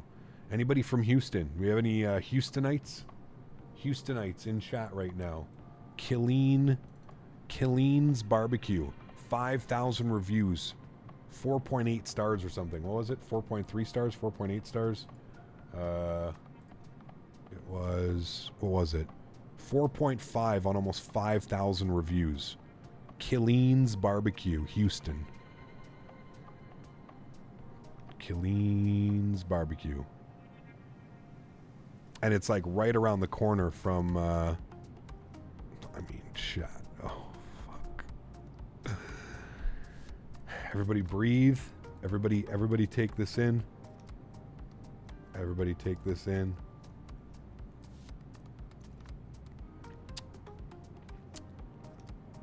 If that doesn't make you hungry, look at that, chat. We got the sweet pickles, the onions.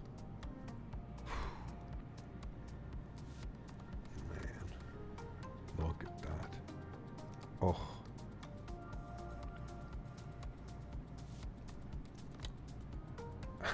Goodness me. Look at their tacos too, man. Ronnie Colleen, chef and founder. Brisket, ribs, and more. They've got coffee barbecue sauce, sweet barbecue sauce. Oh man, the menu by the pound. gonna be dangerous, chat. By the pound, brisket. A pound of brisket. Fogo de Chao is gonna be unreal, dude. No, Fogo de Chao is... Dude, look at their carrot cake, chat. That's carrot cake.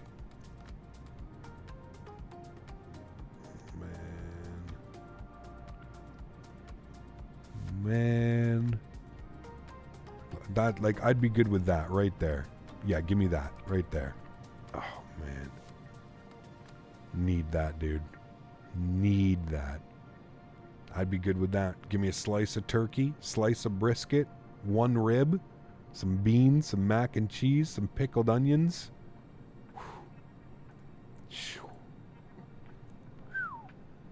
Man, that didn't just get you excited for Houston. I don't know what does.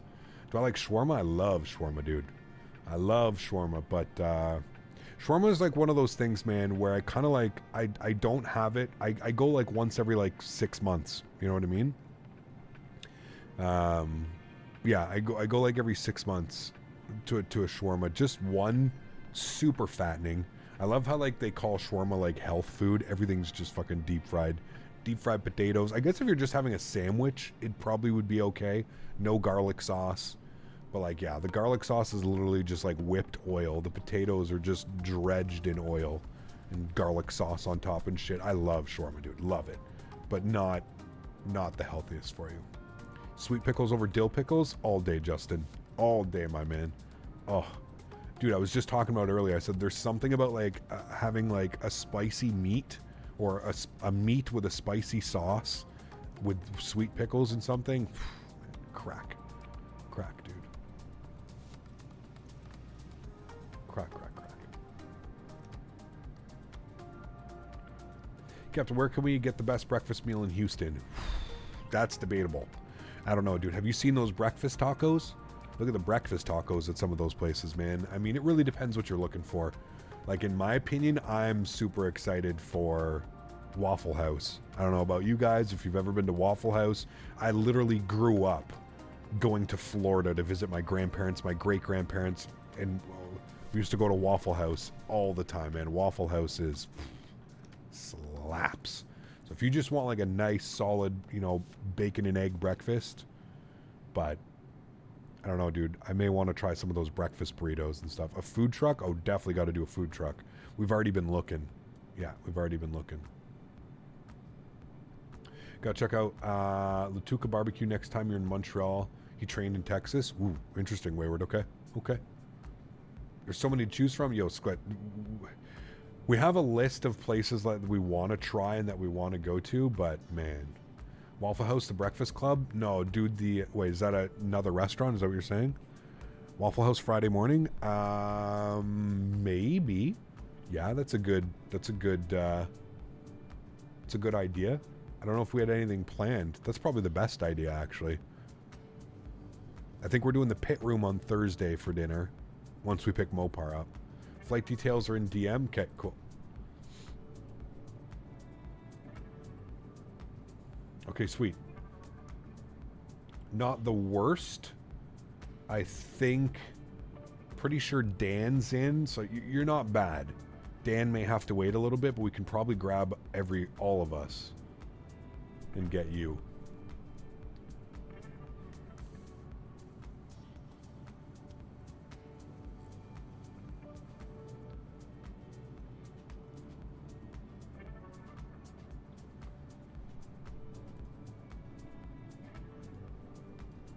We'll figure it out.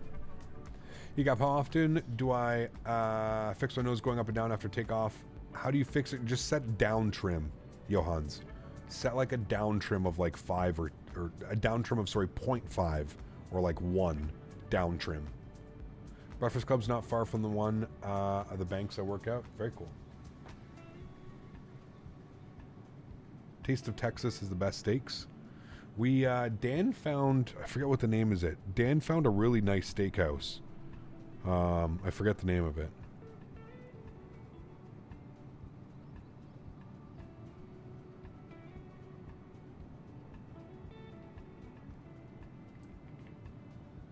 Assuming everything's on time. Yeah, it should be good.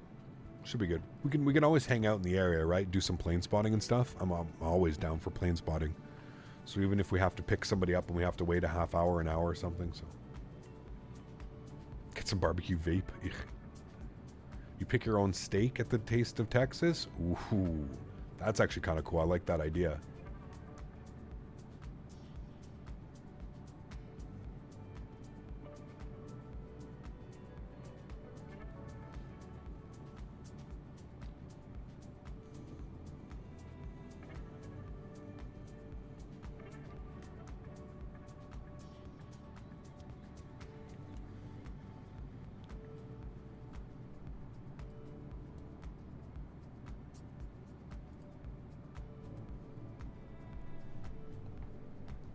See how many accounts that is now, Kevin? I think that's six or seven accounts now with the same message. Just gets constantly removed. If you ever go to Stockholm, Sweden, eat at Griffin's Steakhouse. Well, I really want to go to like Japan and try like Japanese steak and Wagyu and proper like A5 Wagyu and stuff, you know? Yeah. Do you like the All-Star Special Breakfast? Ooh, yes. They have a Tex-Mex places ever. We're going to do Tex-Mex one night as well. Yeah. I think we're going to do Tex-Mex Friday night. I'm not quite sure, but yeah. Posted image of the steak in the Discord. Cafe Canada. Oof. Look at that, dude. Wow. Can I show that? Oof. That looks fucking special. It's cooked to perfection, too. That is nice. For desserts, Banana Foster has a flambe dessert with caramel ice cream. Oh, boy. Not that much. My dessert's probably going to be going to Sonic at like 11 a.m. and getting one of their drinks. Jakob celebrating 17 months. Huge enough floaties to you, man. Thanks so much for your support. Appreciate you, man. That's incredibly kind. Thank you, man. Really do appreciate you, man. If you come to Thunder Bay, you need to try out Burger Barn. Cool. Yeah. You'll be in a food coma. Oh, the entire week I'm in Houston, I will be in a food coma. And we've got Johan as well coming in with the 140 South African Czar. Huge enough floaties to you, man. Thank you very much for support. I really do appreciate you, man. Thank you. It's extremely kind. Don't eat for 14 hours before you go to Fogo. No, that's actually bad for you. You need to eat. You just need to eat early enough that your stomach. So what you need to do is you need to have a really nice like breakfast, a really breakfast brunch, whatever. You know, at like noon, 11 a.m. noon. Have a really nice brunch, breakfast, whatever the hell you want, and then don't eat anything for the rest of the day, and drink a lot of water throughout the day, so that your stomach stays nice and expanded. And then you go to Fogo and you just wreak havoc. That's what you do. Speaking of Fogo, I gotta call them on Monday and see if I can get like I don't even know, man. I gotta call them on Monday and see if we can get a reservation for like 30 or 40 people. There's so many people that are gonna join. Cap FY, I gotta try to joystick and cloud Game Pass on the new Samsung Neo TV, and joysticks are non-compatible. Huh. That sucks, Jorge. In 3 weeks, I'm flying over to Japan and we'll go cruising around Japan, Singapore, and Vietnam. Anyone been to these places? What, are you talking real life or? Be awesome. Taste of Texas is delicious. Okay. I'll have to keep that one in mind then. You've just joined Southwest Virtual. My application was accepted. Very cool, Critique. Enjoy that, man. Have to try Steph Curry's wife's restaurant in Houston. I didn't know they have one. I know that Shaq has a restaurant in Houston. It's called Big Chicken. It sounds so good.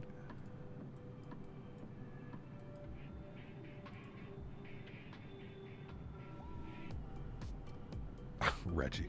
Jesus. Always prepared with those, Reg. Right, I think we're getting close to drop. How far are we now? We are, oh no, okay, we're still a little bit. I can wait a little bit. Still 350 miles till top of descent. AKA about 45 minutes till top of descent, chat.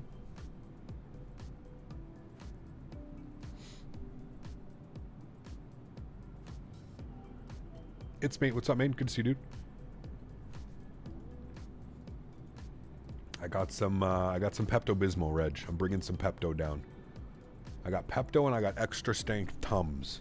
1,000 milligram Tums and extra strength Pepto-Bismol. Pills, the little pill, Pepto-Bismol pills. So if I know we're going to be going crazy, just pop 2 of those. Gonna be flying Lufthansa to Frankfurt, then to Tokyo. Damn, very cool. It's mate. What's up, mate? Good to see you, dude. Welcome back. Hope you're doing well. Bring 2 more stomachs. Spicy baked potatoes with ketchup and Thuringer sausage. That sounds delicious. How are you liking the 330 so far? So far, so good, man. No real issues. Fun to fly. Enjoyable, something different.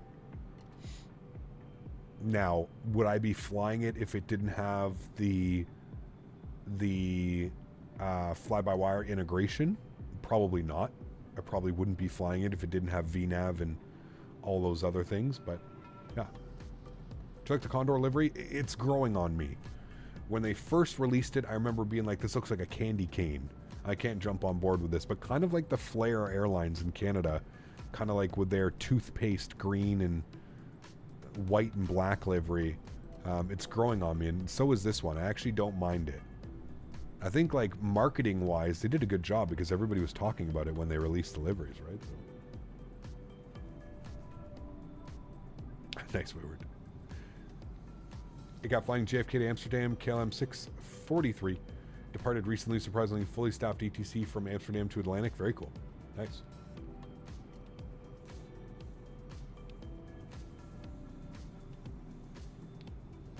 I did simmer sing. You know what's funny though, man? I don't even think they really ever became anything, to be honest. Pardon me. In the airline industry in Canada is dominated by WestJet and Air Canada, so it doesn't surprise me. You know, Flair is doing a really good job because I think Flair is actually trying to compete. Flair's not trying to necessarily, like, you know, they're trying to be their own thing. They're not trying to, like, fit in, but yeah. Hiding in little AlexSiu, exactly. Yeah. They have red, blue, and yellow stripes. Yeah. And all the liveries are available. You can download them all. Love to come to the Expo and hang out with you guys, but flights from Lisbon are way too expensive and all the stuff you need to take care of before entering the US. Yeah, I agree, Andre. Yeah, I totally understand, man.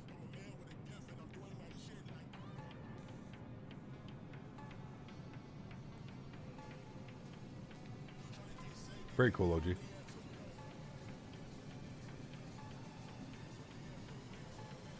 Kevin, I know it sounds weird, but you set your yaw axis to plus 60 under the sensitivity tabs. It helps for taxiing around corners, especially if it twist axis on the controller. I saw you mention that earlier, Johan. I don't know if I don't know. I don't know, man. I feel like my rudder pedal would just be extremely sensitive if I was trying to, like, touch down and stuff and rudder correction or anything like that.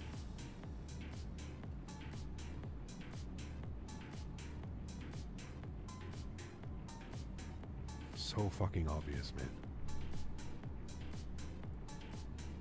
When I see you flying the Headwind, it's time for the Aerosoft 330. Hopefully very soon. Hopefully, man. Yep, hopefully, dude. Be cool, kind of cool to, like, compare the two airplanes. You know what I mean? See how much better, or, you know, how close it is to one another. Yeah. We consider trying the A310 again since it got updated 3 months ago. Maybe, Captain Dom. Yeah. Yeah, like I said, man, it's just kind of difficult with the whole, like, you know, real ops and stuff that we're doing. It's difficult to fly those older planes, but for sure, man. I don't know when, but I'd actually like to replicate the flight that I did, Toronto to Punta Cana in the 310. That would be really cool. Before Air Transat retired them. Yeah. Wish there would be like a native tiller device you could use in Microsoft. I agree, Mats. I agree. Yeah. Not sure for rudder setup, but the twist swivel action controllers, it works pretty good. No, I totally would agree with that, Johan. Yeah. I would be more concerned with that though. Is it easier entering the US from Canada than other countries?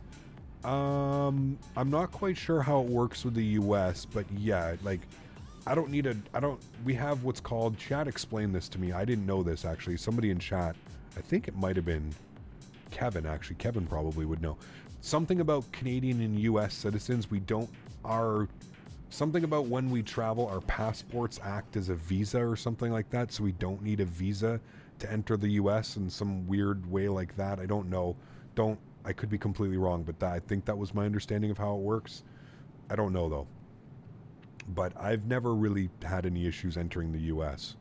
They're always usually pretty friendly, man. It's the Canadian border agents that are prick jobs, dude. The US custom border agents and stuff like that, I've never had any issues, man. They've always been super polite, super friendly, super, you know, welcoming. It's always coming home from the US or from another country and dealing with Canadian border agencies. They're just dickheads. Like, I would say a good 90% of them. I have run into a few that have been very friendly and very nice and, you know, welcome back home and all this stuff. But CBSA, man, I don't know what the fuck. Those guys are just not nice, man.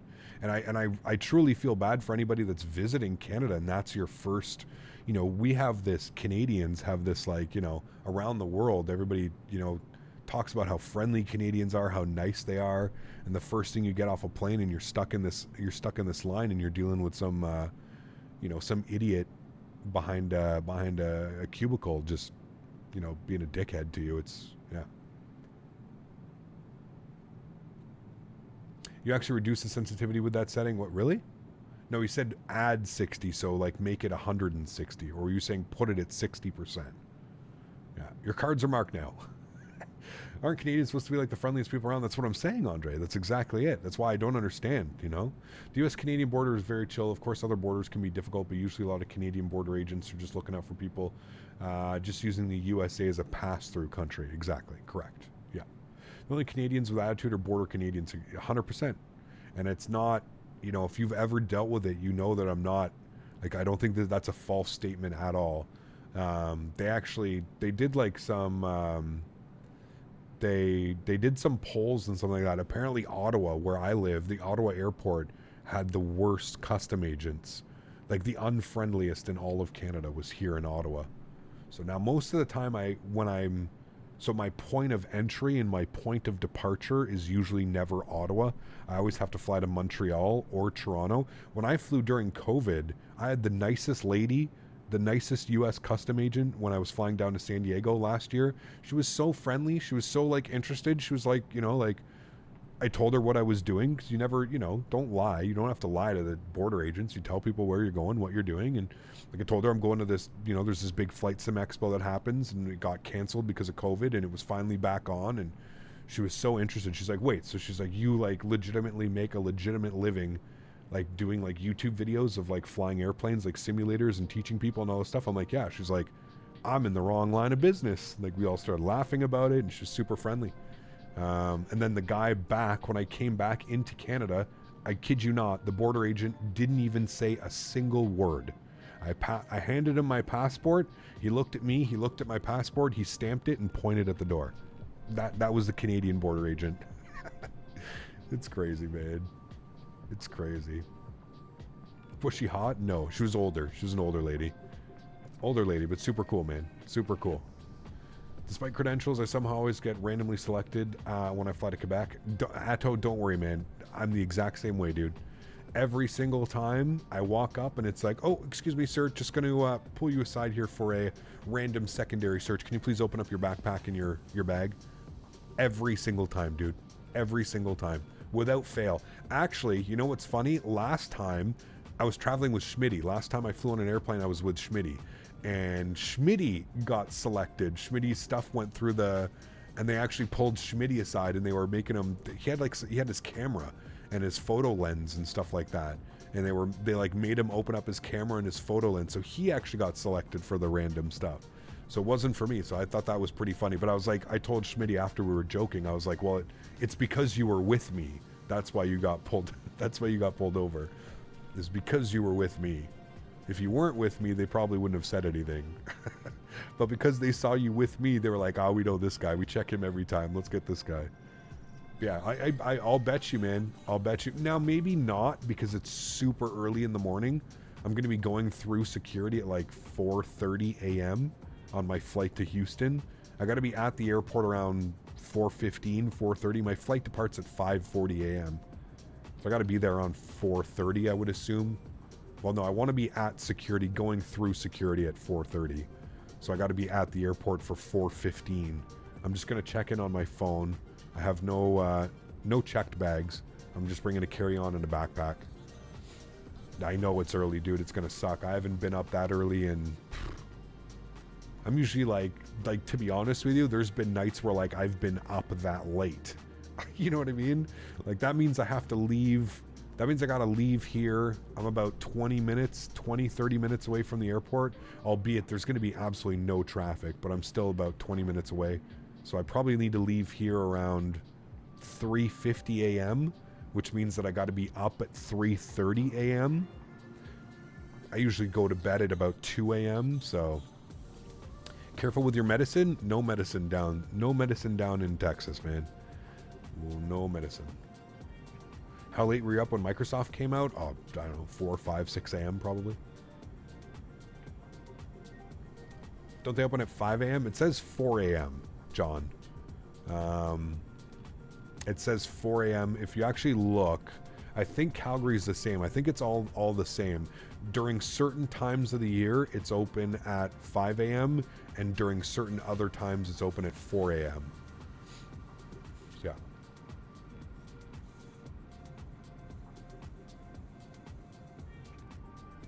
Right on. Do you have in Canada a slot booking system for security checks?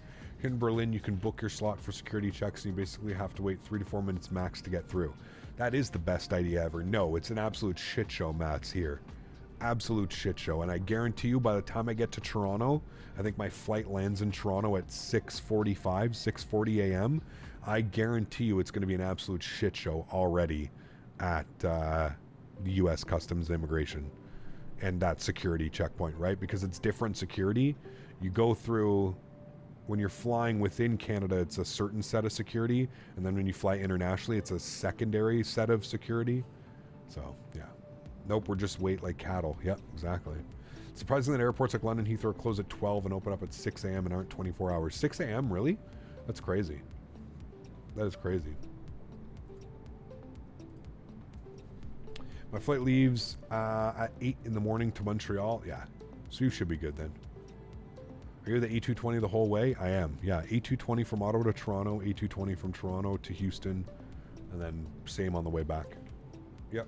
And I have great seats. Great seats. I put in a flight request upgrade, Rydog. So from the flight from Toronto to Houston, I put in a request for first class. We'll see if we get it, fingers crossed. And then the return flight from Houston to Toronto, I also have put in a request for an upgrade.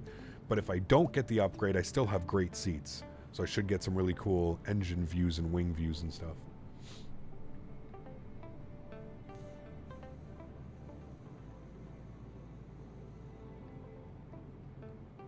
I have no clue, Reggie. This guy, man.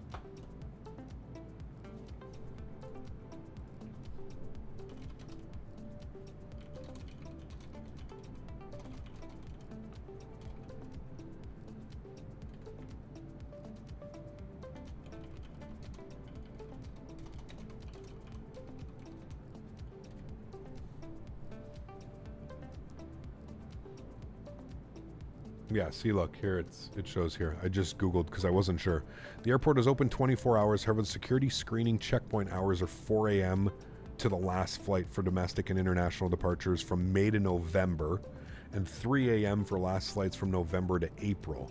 So we obviously fall into the May to November, so 4 a.m. security checkpoints are open. So I could be there at 4 a.m. I don't think I need to be there at 4 a.m. I don't think there's going to be very many people at the airport at that time. Most people usually choose the like 7 a.m., 8 a.m. departure time. So, yeah. Are you flying Air Canada 439? I have no clue. There's not very many flights, so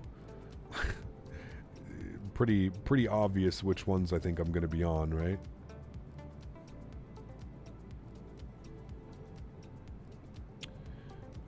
Correct. Yes. So I need to sort out the rumors. Just hope the person next to you showers. Fine, man. I've never had any issues like that on an airplane, dude. I've never had any issues like that on an airplane. What are we doing? 240 miles till top of descent. All right, I'm going to take a quick little break. I'm going to eat my lunch here quickly. bear with me for a few minutes, and I will be back shortly. Enjoy the views, enjoy the tunes. I'll see you all in a few minutes.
Alrighty. Welcome back, guys. We're 157 from our descent. We can start planning our descent now because we're almost getting to the point where we are. We'll go to LPFR. So we agreed that we were going to be doing the ILS Zulu 28. So we'll find the ILS Zulu 28. There it is there. We'll go ahead and select that. We're going to be on the Jenner 8 Alpha arrival. Jenner 8 Alpha. Good. Do we want the GEBT transition? Yes, that is the transition that we are looking for. So we'll select that. And that is good. We'll insert that. Beautiful. I'm happy and I'm good with all of that. Sweet. Cool. Seems like a pretty straightforward arrival, chat. Should we not have more waypoints than that? I guess not. Wow, okay, we just went through Batax. And then, yeah, it goes Genro to FR 607 to GEBT. Is that what it's doing down here? Genro FR 607 to GEBT. That's what we're doing, chat. Cool. Top of descent, 154. Looking good. You can see our top of descent marker there as well. Cool. Looks like a pretty straightforward arrival. Getting into some bangers.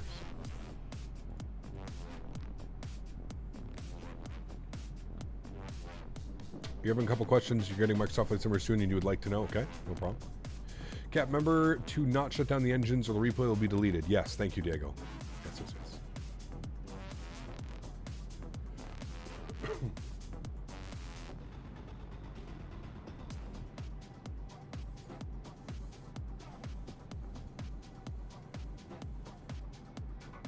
You don't have a favorite decade? I think late 90s. I would say between like 1998 and 2008. If I had to choose like a decade, 1998 to 2008. That was probably my favorite. Or maybe 99 to 09 or 2000 to 2010. That's probably the, in my opinion, because that was like, you know, 2000s or late 90s, sorry, into the, just what a crazy time it was, man. Crazy time it was. 80s were your favorite? You see, I would probably, yeah, like if I grew up in the 70s and 80s, I'd probably say that would be my favorite as well. 70s and 80s seemed like it was a real good time. Real good time. How to get wing views? Logan, there's a couple ways that you can do it. I suggest going over to YouTube and just searching, or go over to Google and search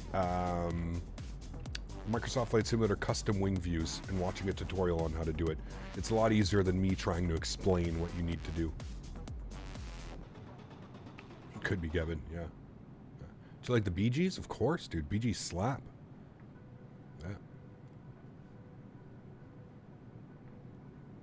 Yeah, I would agree, critique, yeah. Really starting to think the world actually did end in 2012. I don't know, man.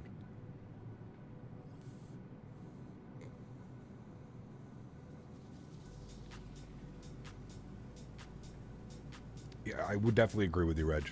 Yeah. Yeah. I remember the things I used to get away with back in the day, man. Yeah. I agree, dude. Yeah, absolutely, Fly Guy. I remember, I don't know when it was, but I remember like when text messaging was a thing and it was just coming out. And I remember service providers, pardon me, it was $1 to send and receive a text message. $1. I remember those days. I remember those days. I also remember the don't use your phone from 7 to 5 on weekdays, but after 5 it was free. Do you guys remember those days? Remember when cell phone providers were like that? Like the early days of cell phone. If you used your phone between like 8 a.m. or 7 a.m. and 5 p.m., your rates were just astronomical. It did not, only for emergency use. That's the only time you're using it.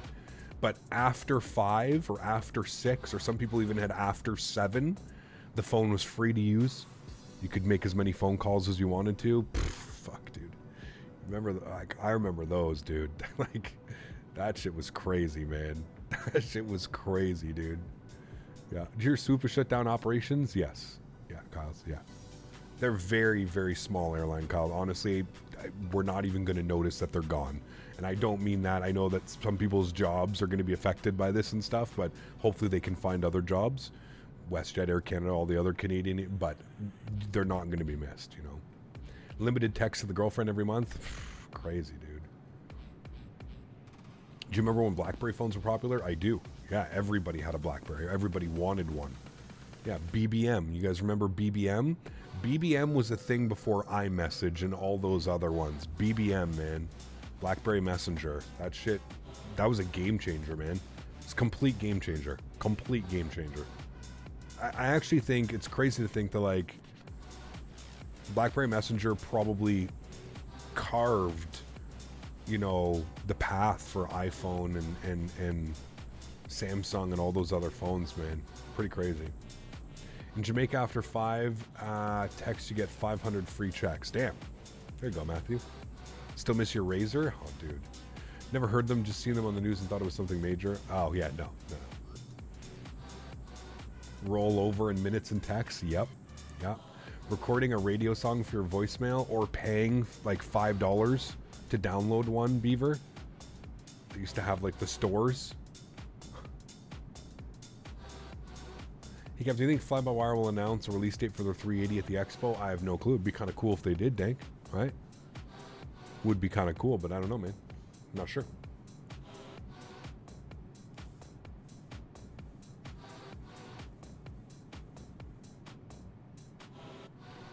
Sheesh, 10 year to Boba. You know what's funny, dude? I remember that as well. I remember, what was that? Had to have been late 90s? Late 90s, 96, 97, maybe 98. I remember my grandfather having one as well. Traveling salesman. He used to have one of those as well. I do remember that. The MIDI ringtones for popular songs? Oh, dude. It was just crazy, man. It was just crazy back then, dude.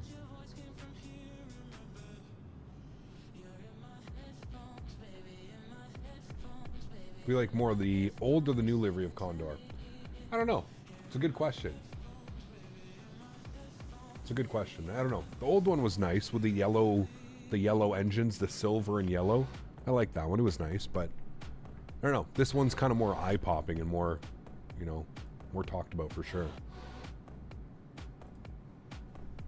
Nokia ringtones, man. You fly some long hauls in this aircraft? Maybe, yeah. Maybe not the first week. We're still kind of getting used to it. Maybe once I get a little bit used to it and how it flies. And I got a 177 yesterday, guys. I'm making sure I got LRM open. 177 on my practice flight yesterday, so not bad for my first landing. Have to remember, fly it down into the ground. It is really the size of it. It just likes to kind of float down, right? Any favorite type of music, or do you love your stream songs too much? Oh, man. Favorite music, like outside, I mean, I grew up, again, in that, like, 90s, 2000s, right? The era of Green Day, Blink-182, like, just dominating, you know, much music and MTV and stuff. I grew up on, that's the music that I grew up on, so that's usually the music that's near and dear, right? But as for, like, music, I honestly don't mind. I can pretty much listen to anything, man. Pretty much listen to anything except like mumble rap and country music. I'm pretty much okay with everything else. I just can't do country music. Yes, there's a few songs, okay, sure, no problem. But like the mass marketed country music and like mumble rap and that type of shit, I can't do that, man. Incubus, yeah, grew up on Incubus as well, 100%. Yeah. Back then when music required talent, yeah, yes and no. I don't necessarily think Blink had a lot of talent, but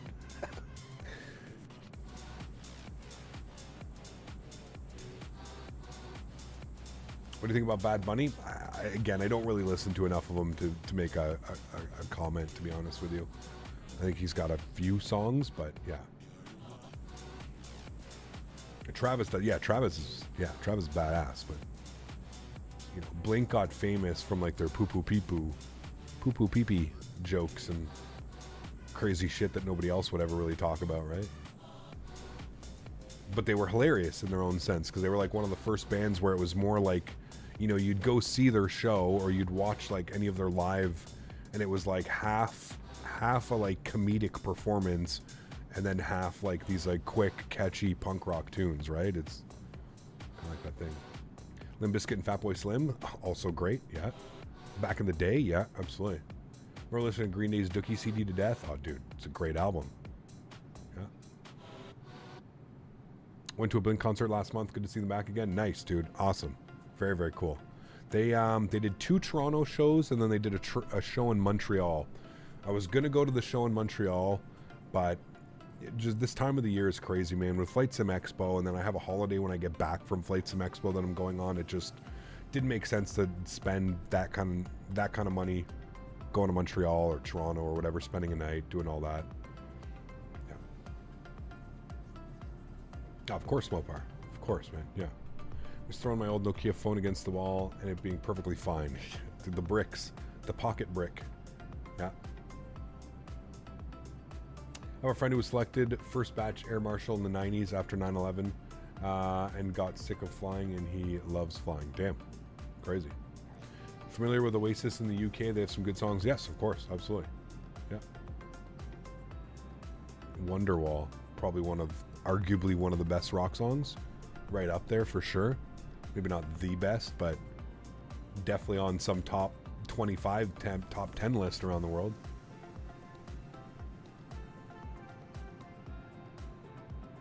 Old planes were also crazy good, like the 310, the MD-80. Yep. Yeah. Tupac was great. Yeah. Comfortably Numb. Yeah. Great track.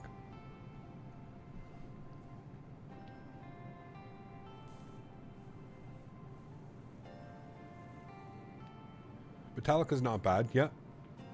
Yeah. Not so big into like some of like the more recent stuff, but Backstreet Boys, dude, listen, the older I get, the more Backstreet Boys slap. Ask Mopar. We were jamming Backstreet Boys the other day in the Discord, weren't we, Mopar? Mopar had to leave. It was so shocking. His ears were just melting. The older you get, man, the more you realize that like those old school Backstreet Boys, NSYNC and that type of shit, dude, they were onto something.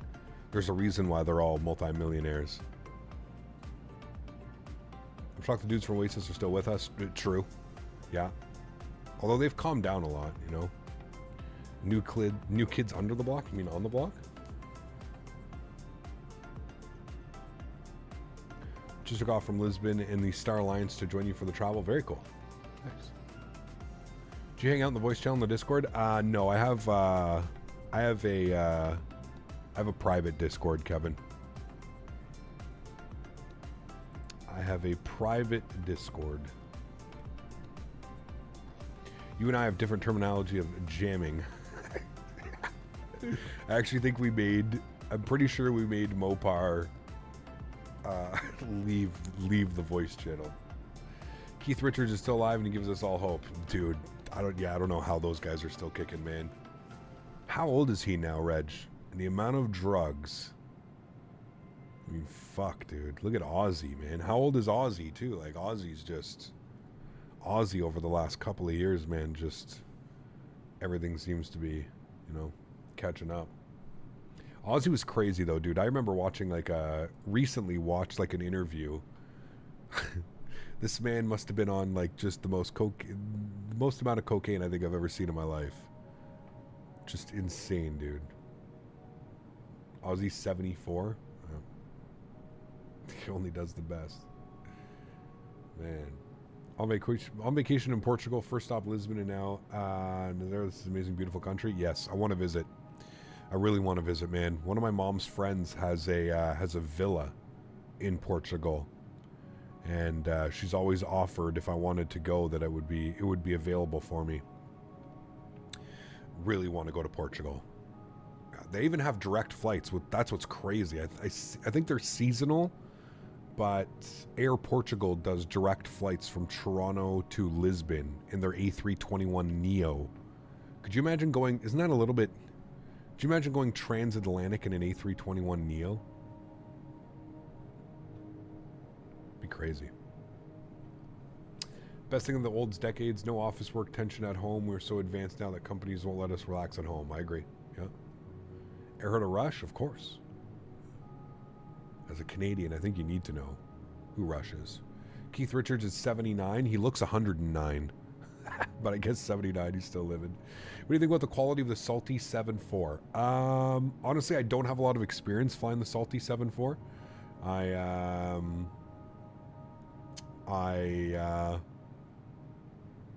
Yeah, I don't know. With the default 7.4 being as good as it is now, I don't know. Been watching you for years. You're one of the reasons I started pursuing an aerospace engineering. Wow, very cool, Josh. Thanks for coming to hang out, man.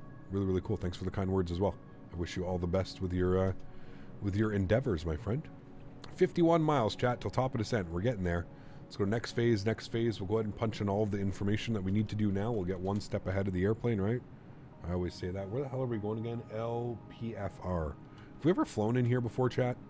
I can't remember. There's too many airports now. Flew the A321neo LR for 7 hours was actually not bad. I feel like that would be a flight that I don't think, like I said, I don't think I would ever outright pay for business class, but I would do my damnedest to make sure that I got a business class seat. That is a flight where you want a business class seat.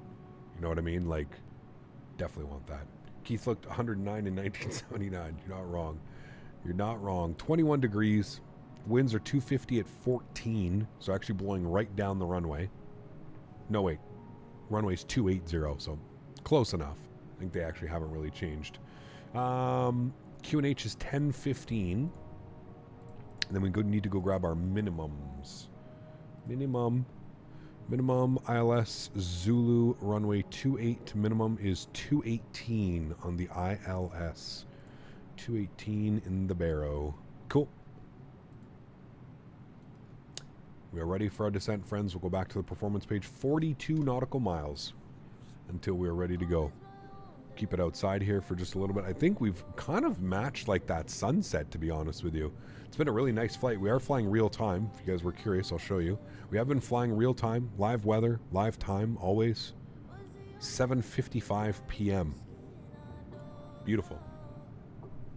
Just started an X-Plane 12, Bogota, Payware Scenery, A340-600, 17 FPS. Close the sim, done. Oh, man. I truly feel bad, man, for the people that just can't accept, like, they just can't, you know? They're so blinded that they just refuse to, you know, move on. Good for you by, you know, not putting up with that. It's crazy to think, like, I still, you know, Dankus, I sit here sometimes and it still boggles my mind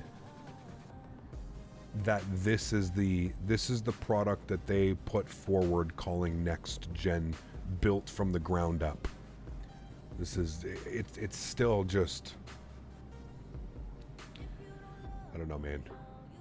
It's crazy to me, dude. It's absolutely crazy to me that this is the product that they've put forward, knowing that this was the, whether you admit it or not, whether you want to agree or not, this was the direct competition. It boggles my mind that you can sit there and say, okay, yep, ship it, sell it. This is what we're going with. Boggles my mind, man. Truly boggles my mind, dude. When the stream was scheduled, reading Faro, I thought you were going to Africa. Oh, no, we're going to Faro. I think it's Portugal. Spain? Portugal? I think it's Portugal.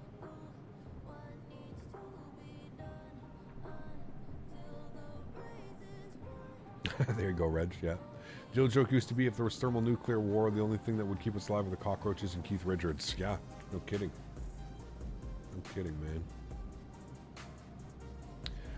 So will Laminar Research show up at the expo? They will be there. Yeah, they have their own booth, man. They've got a nice big booth. They're going to be there with Tolis. They're going to be there with Flight Factor. And there's a couple two others, I believe, that they're going to be there. Yeah. like I said, man, it's I don't know.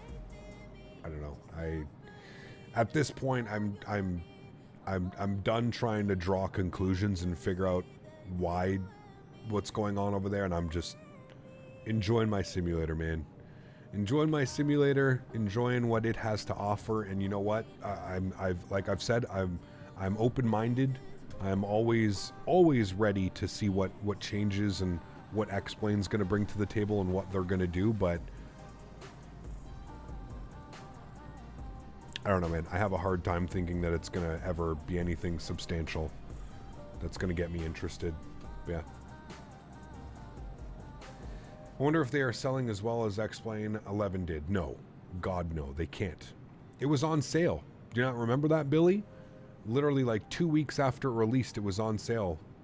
35% off or 40% off. pretty hilarious, man. X-Plane 12 was on sale for like 35% off literally 2 weeks after it released. And now they're making these videos with Swiss 01, and I've already mentioned this, please don't. I have absolutely no issues with Swiss 01.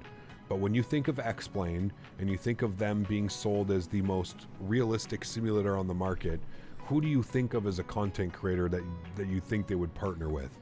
If I took a guess, Swiss 01 would be the very last person on the list that I would assume Laminar Research would want to work with in promoting their simulator. But hey, what do I know? X-Plane just continues to surprise us. Not all in the best ways, but yeah. It's weird stuff going on over there at Laminar Research, man. Weird stuff going over there.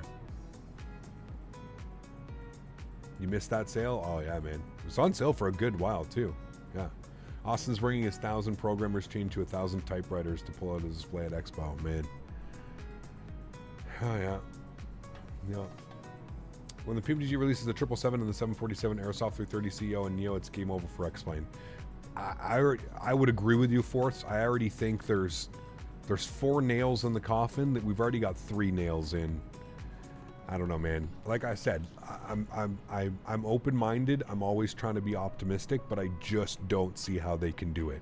I just don't see how they can win back the you know, even claw back a small percentage of the people that have left that platform and moved to either P3D or Microsoft Flight Sim. It's, you know, well, that's pretty cool. It says top of descent reached on your PFD when you're 5 miles out. That's really cool, actually. All right, cool. So we can descend.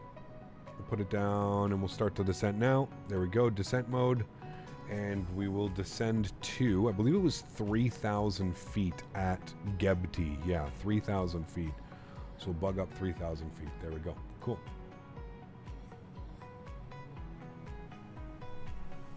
You plan on flying the 787 anytime soon? We actually flew it, Lanny, last week. We flew it a good chunk. So if you're looking for any 787 content, go check that out. Yeah, we flew it last week. How did we already get... Oh, I know why.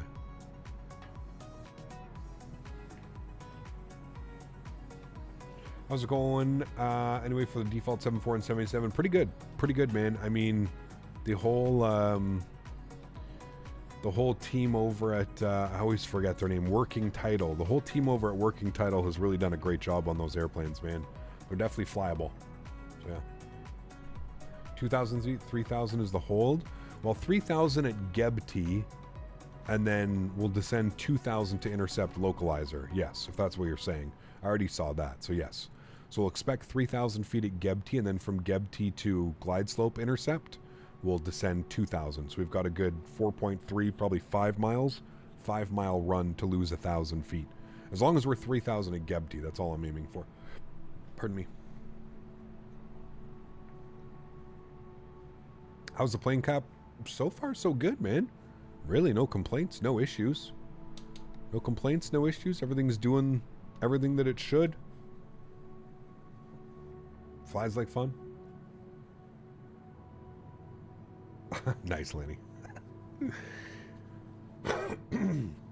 Next week we're going to be back in the 737.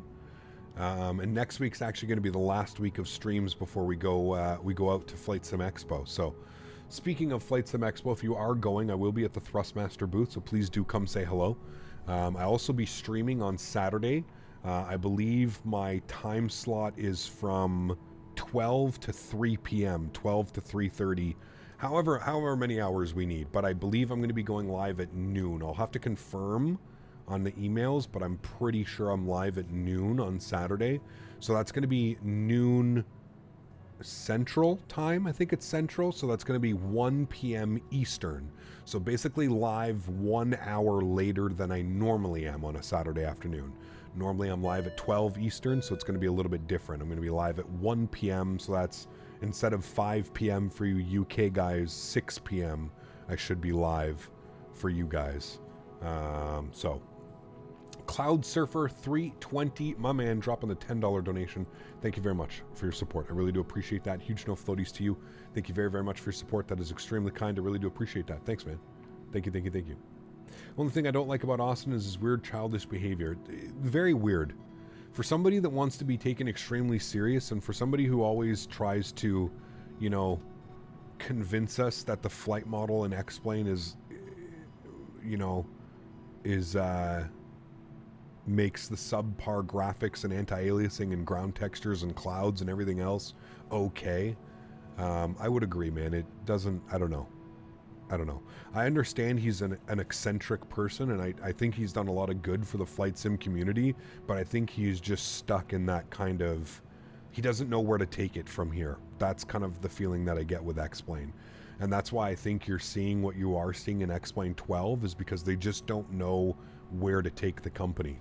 Do you sell the company? Do you get investors? Do you get people to pour a ton of money into it?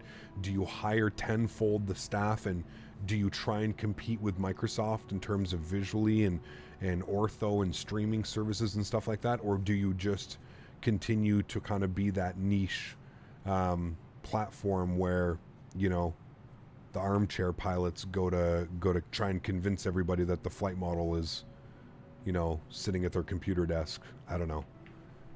It is very weird, man. The whole behavior of X-Plane 12, the lead up to X-Plane 12, all the videos that we got trying to sell us on X-Plane 12 and how it was built from the ground up, and new anti-aliasing and new rendering model and new this and new that, and we all get the simulator and we go into the sim, and it's just, I don't know, man. Like I said, if you didn't have high expectations, I think X-Plane 12 is fine. But if you're somebody like myself that really bought into the whole marketing of, you know, default A330 that was supposed to be the most study level and best default airliner ever made, highly debatable. You know, again, from Austin himself, the simulator is brand new, built from the ground up. It takes all of 30 seconds. If you've used X-Plane 9, X-Plane 10, X-Plane 11, it takes 30 seconds being in X-Plane 12 to know that this is not completely new and built from the ground up. You know, so there's a lot of things, you know, the new weather system, the new cloud system, all of that. Sure, man, sounds unbelievable on paper, but the reality is what we've been given in X-Plane 12 is not anywhere near what was put on paper or they have on paper. It's it's just not, it feels extremely rushed, and it feels almost like out of purpose. It just feels like it's there because it's, 4 years have gone, time to put another simulator out. You know what I mean? Like, it doesn't really, there's nothing monumental. There's nothing game breaking. There's nothing completely changed. There's nothing that warrants other than a recycle of, hey, 4 years are up. Let's go. We need more money. We need to keep going. I don't know, man. When I start my Microsoft, my GSX, an error that Kutal could not start correctly. Do you know any fixes? Tijan, just look on your desktop. You should have a Kutal script, or just search for it in your search bar, Kutal, C-O-A-T-L, and then try and run it. Right click and run it as an admin or something. Sell it to Google, let them compete with Microsoft. I mean, that'd be badass. It'd be cool. Not even sell it, just get somebody in as a partner. You know what I mean? Yeah. Swift Jam, what's up, my man? Good to see you, dude. Some people do hear voices, some see the light, models all over the place. Cap, how do you fill out the performance page in this plane? So just make sure when you're setting your performance and you're doing all of that, I don't think I can get to it because I can't get to it because we're in the air. Just make sure you set your takeoff flaps and trim and your flex, like 65, 55, 45, whatever you're using for your flex, and then you just click on your V-speeds and they should enter in. Speaking of which, though, somebody showed me there's a landing calculator. Landing calculator. Let's see this. Landing. Fill data from OFP. Okay. Wind direction 25014. Okay, that's all good. Runway heading. What was the runway heading, chat? Let's see if we can plug all this in. Runway heading was 282. 282. Enter. Okay, let's go runway slope. We're just gonna go 0 because I don't know if I can. Where do you actually see the runway slope? Is there a slope? There's got to be a slope. Anyways, we're not gonna worry about that. It's okay. We'll just put 0. Runway in meters. No, let's go feet. I know what it is in feet. It's gonna be 8169. 8169. 8169. Okay. Approach speed. Oops. Approach speed is... I don't know. Okay. Flaps full. Overweight procedure. No. Reverse thrust. Yes. Auto land. No. Okay, so we just need... the approach speed. We'll just put like 137, let's say. Will that actually give me the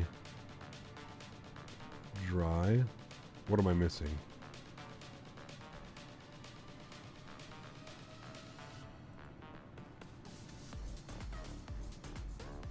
What am I missing for this not to work? That's all plugged in. That's all plugged in. Dry is good. That's all good. 23 degrees, that's all in. So it should let me... the elevation? Where? Runway slope. Where do you see elevation? Runway elevation. Ah, thank you. What was that? We just looked at that. It was... runway 18 feet. Calculate. Hey, there we go. Autobrake low says we're not going to do... Okay, we'll go with autobrake medium then. Medium says we're going to take 6,200 feet. How much you want to bet we're not going to take that? With max reverse thrust? Maybe we'll just do idle reverse? I don't know. Maybe we can just do idle reverse, but alright, cool. We'll put on autobrake medium. We'll do what it says. We'll arm our ground spoilers as well. Everything is looking good. We're descending nicely. 21,000 feet.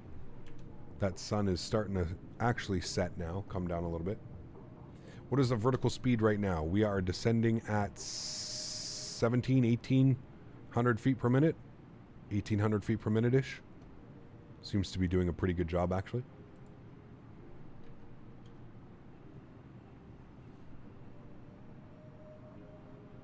Look at runway info for slope.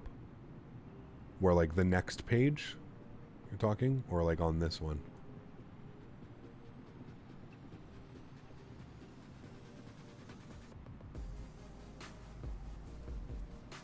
I think it would be on here. I just don't know where to look for slope. I would have never kind of configured that. Slope is 0. Okay, where are you seeing that though? Where are you seeing that so I know where to look for that for next time? It's in the airport tab. Ah, this one.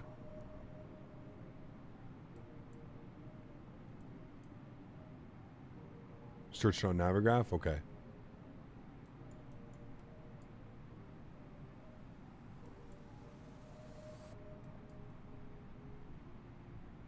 Shows glide slope, runway,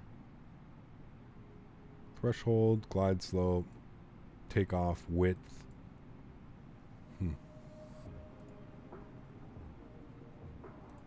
Reference, overview, runway 28.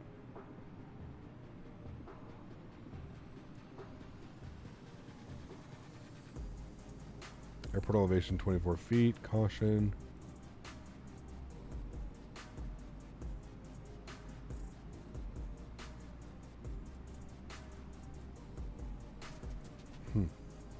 This doesn't say it either.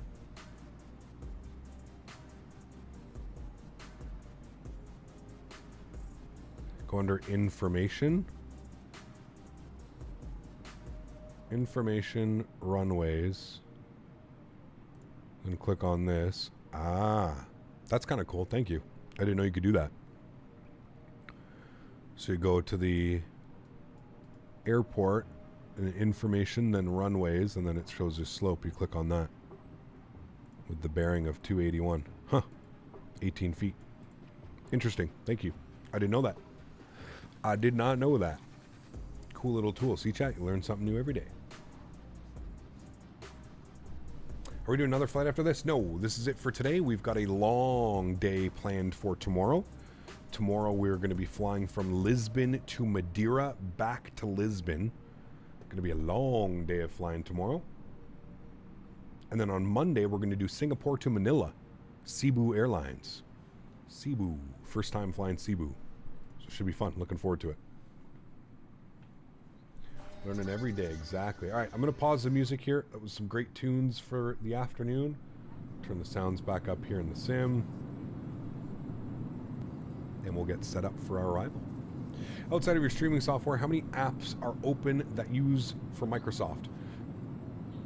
I know it's the Microsoft Steam version. So how many apps am I running right now? So I'm running FS Realistic. I'm running Landing Rate Monitor. I'm running FSUI PC. And I'm running VATSIM. So what's that? 4 external apps? 4. Yeah.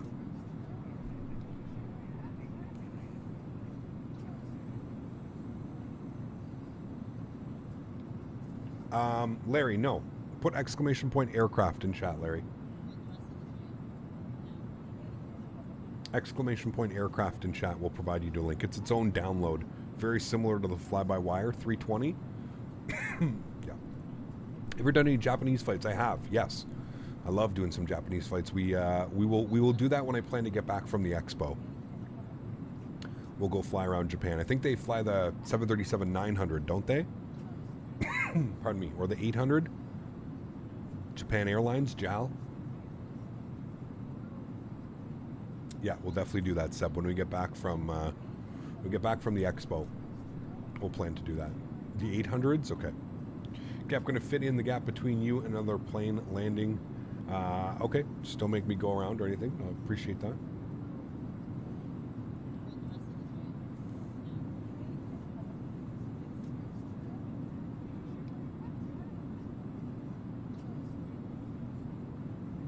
Have you checked out Kaitak yet? No. I haven't done a Kaitak approach in a real long time, man. Japan looks really beautiful from above. Oh, man. They've got the world update, too, for Japan. It's beautiful. And there's some amazing freeware sceneries out there as well. Yeah. Thanks, Monty. Did they update FS Realistic? Used to crash my sim. I don't know. I don't know what version we're on. 2.1.1. That's the one we're on. 2.1.1. Make sure you're on that version. I've never had any issues with it. 100K special idea, full motion, full flight on stream. I wish, man. It's so difficult to like set something like that up on stream, man. I'd love to do it, but it's difficult. Landing lights on. We're coming through 10,000 feet. Bumpy. Real bumpy. See the wind blowing us around everywhere right now.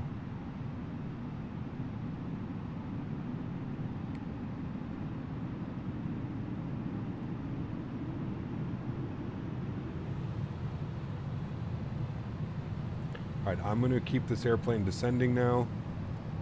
Not quite sure why it's trying to level itself off. There's also traffic in front, so I'm going to bring the speed back to 230. Just so I can get flaps out. There we go. VNAV's going back in now at a proper descent rate.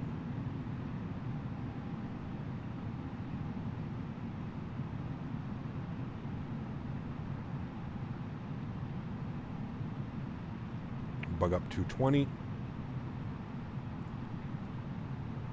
How do you figure out approach speed? It should give it to you, man. The airplane should give it to you based off its weights and all that stuff. We're going to go flaps 1. Going to help with our descent and help us maintain 220 knots.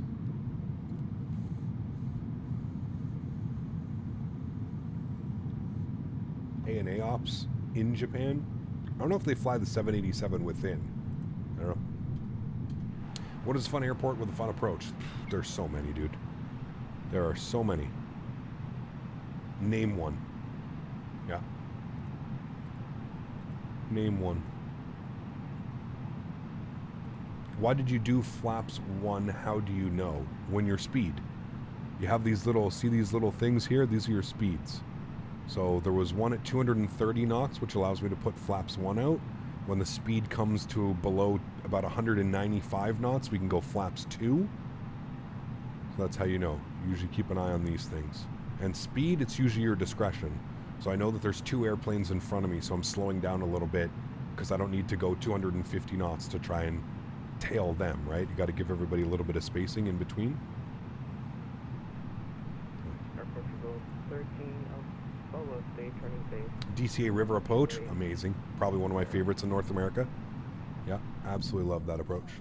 Look at that sunset, chat. Wow. What a great time. 5th app is GSX. Yeah, you're right. Didn't even think about that. BQ, yeah.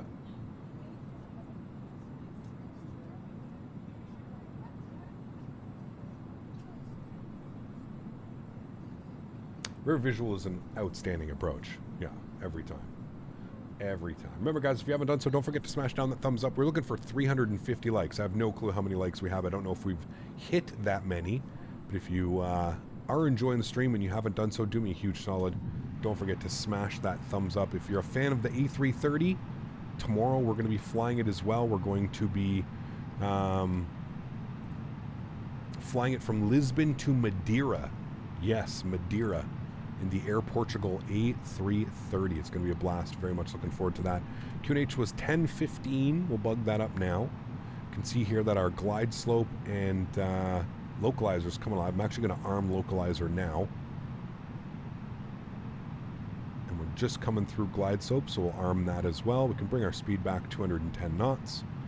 That'll allow us to put out flaps 2, or almost get ready for gear down flaps 2. And there we go, rolling out 13-mile final.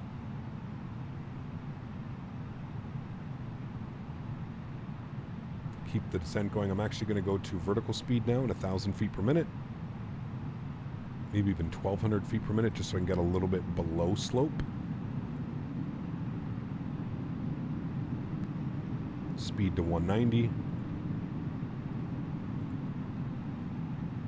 The aircraft behaves quite well, to be honest with you. If you're used to flying the 320, the fly-by-wire 320, it's basically using the same systems, right? So the autopilot works really well. Everything else kind of just works, right? Erin, take care, man. Enjoy your flight, dude. Awesome.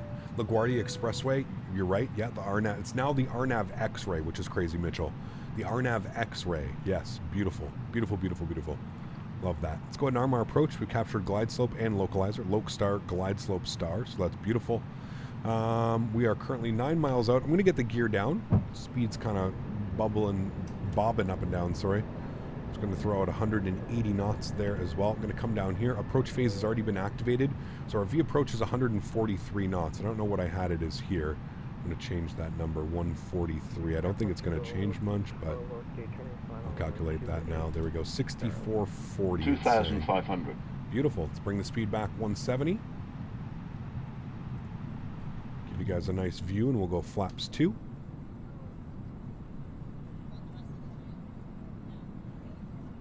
Hello again, fellas. Uneventful flight this far. It's been beautiful, man. Yeah, lots of beautiful views. Everything's been good so far, man. Let's go final approach speed here, chat. We'll go and get our runway turnoffs, nose lights, and wing lights on. Beautiful approach, landing into the sunset. Looks damn good, chat. Let's go flaps 3. Ding the cabin. Final approach. Seat them. And let's go flaps full.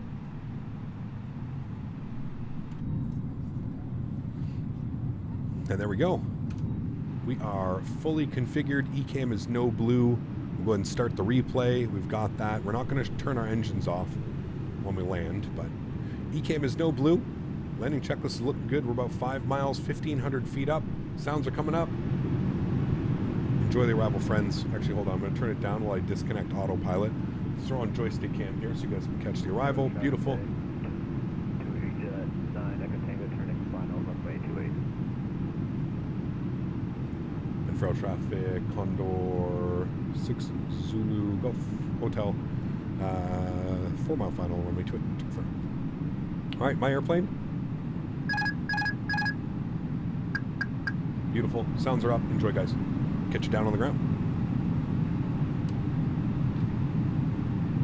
What a beautiful view, man.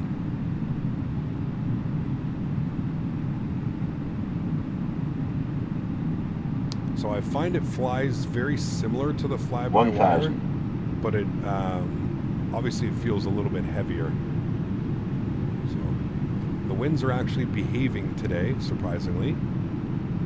I shouldn't speak too soon, but so far the winds are behaving. Literally blowing right down the runway. 2 white, 2 red right now, looking real good.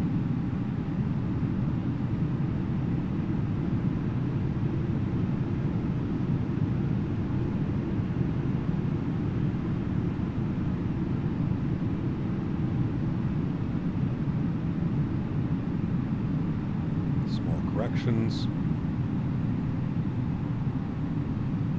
500.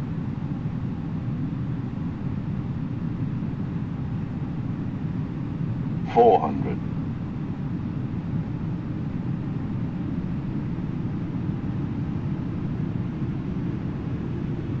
300.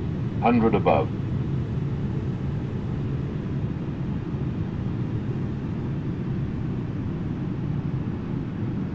200. Minimum. Continue. 100. 50, 40, 30, 20, 10, 5. Reversers, nose down gently. Decelerating.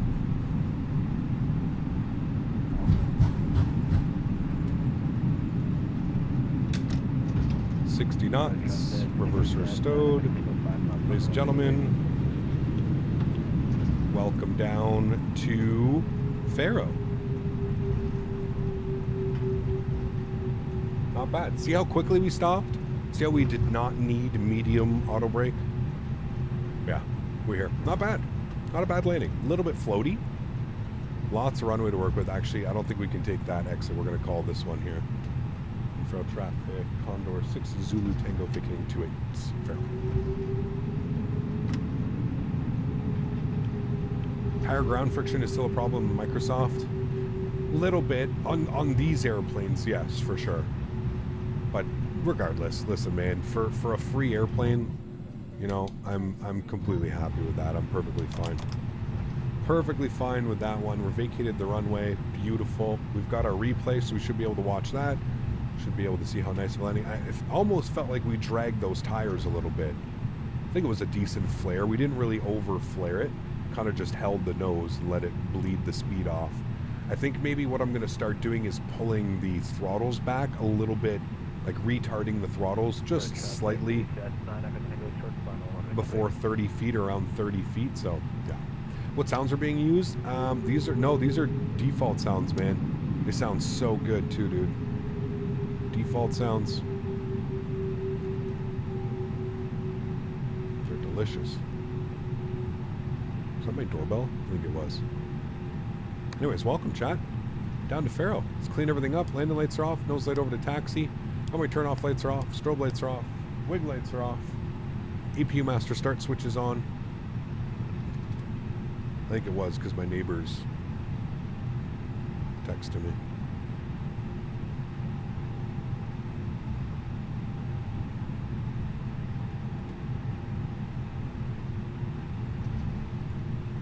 The sounds are fantastic. I do agree. APU spooling. What gate are we looking for? 202. Wonder if we have it in GSX. Let's see. 2E jet is down. Parking 202. No. All right. Let's see if we can go to 202. Marshaller has been dispatched. Wonderful.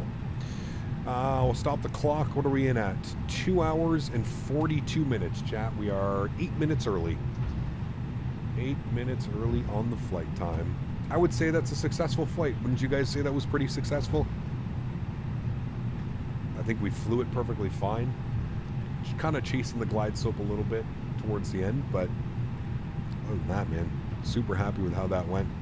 Remember, guys, if you haven't done so, don't forget to smash down that thumbs up. 350 likes would be absolutely incredible. Thank you, everybody who already has smashed down that thumbs up. Appreciate you guys big time. I believe our parking spot is right here, chat. 202. This is where the real world flight went. Landing, sorry, nose lights off. APU bleed is on 202. I think this is it right here. Yeah, this is it. 202. All right, this will be interesting. I'm going to swing the nose out here a little bit just because we're so big. And then we'll swing it in. Slow it down a little bit. Beautiful. Cool. Not bad. I like it. Almost like we know what we're doing, chat. Can we get a dance today, maybe? Dance for the 330neo? That would be kind of cool, yeah, chat? Got a nice dance for the 330neo.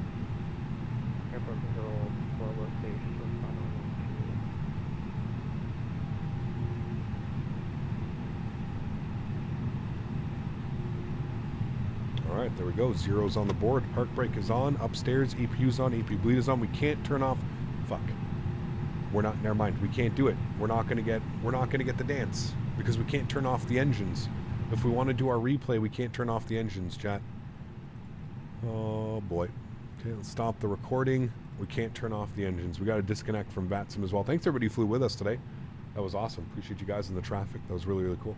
Yeah, don't turn off the engines. I know. And then I got to reset the flaps. All the flaps and all the lights need to go back on. I'm going to turn those off. There we go. That's how we have to do it. And if I arm the ground spoilers, those should come out as well. All right, cool. Sweet. Well, we're going to jump right back into our replays. So we'll hit the play button. Thanks, everybody, for being here today. If you're heading out, appreciate you guys. Thank you, everybody, for your support today. That was extremely kind. A lot of people here watching. So thanks for tuning in today. I hope you guys did enjoy it. Again, we are live again tomorrow. Tomorrow we're arguably going to have even more fun.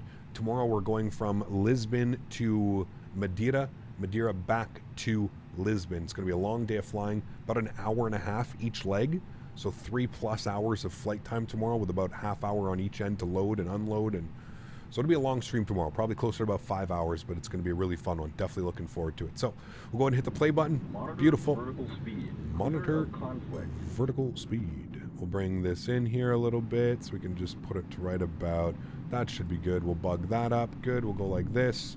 Get some beautiful wing views. Cool. Watch the replay together here, friends. Poor guy, we blinded him. Maybe he's got his sunglasses on. What aircraft are you flying tomorrow? This aircraft. Air Portugal also operates the A330neo. So we're doing some real world Air Portugal ops tomorrow. TAP. So it should be awesome. Larry, you did. My apologies, man. That was incredible. Thank you very much, Larry. It was just as I was taking control of the airplane. Larry, with the $14 donation, I really do appreciate you, man. Thank you very much, Larry. Guys, can we get some love and chat for Larry? Dropping the $14 bomb. Appreciate you, Larry. Apologize that I didn't get to it earlier. Thank you for the reminder. Appreciate you, man. Thank you, thank you, thank you, dude.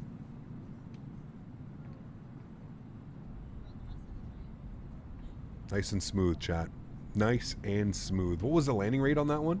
Definitely need a Lisbon to Miami in TAP colors. That could be a good one, too. Definitely do that. Could think about that one for a long haul. It was definitely a good landing, though, chat. Super happy with that one. Thanks again, Larry. Appreciate you, my man. Thank you, thank you, thank you. Thanks for a nice stream as always. Scandinavian, thank you. Top-down replay? Top-down replay? I don't even know. Can we do a top-down replay? I don't even know if we can.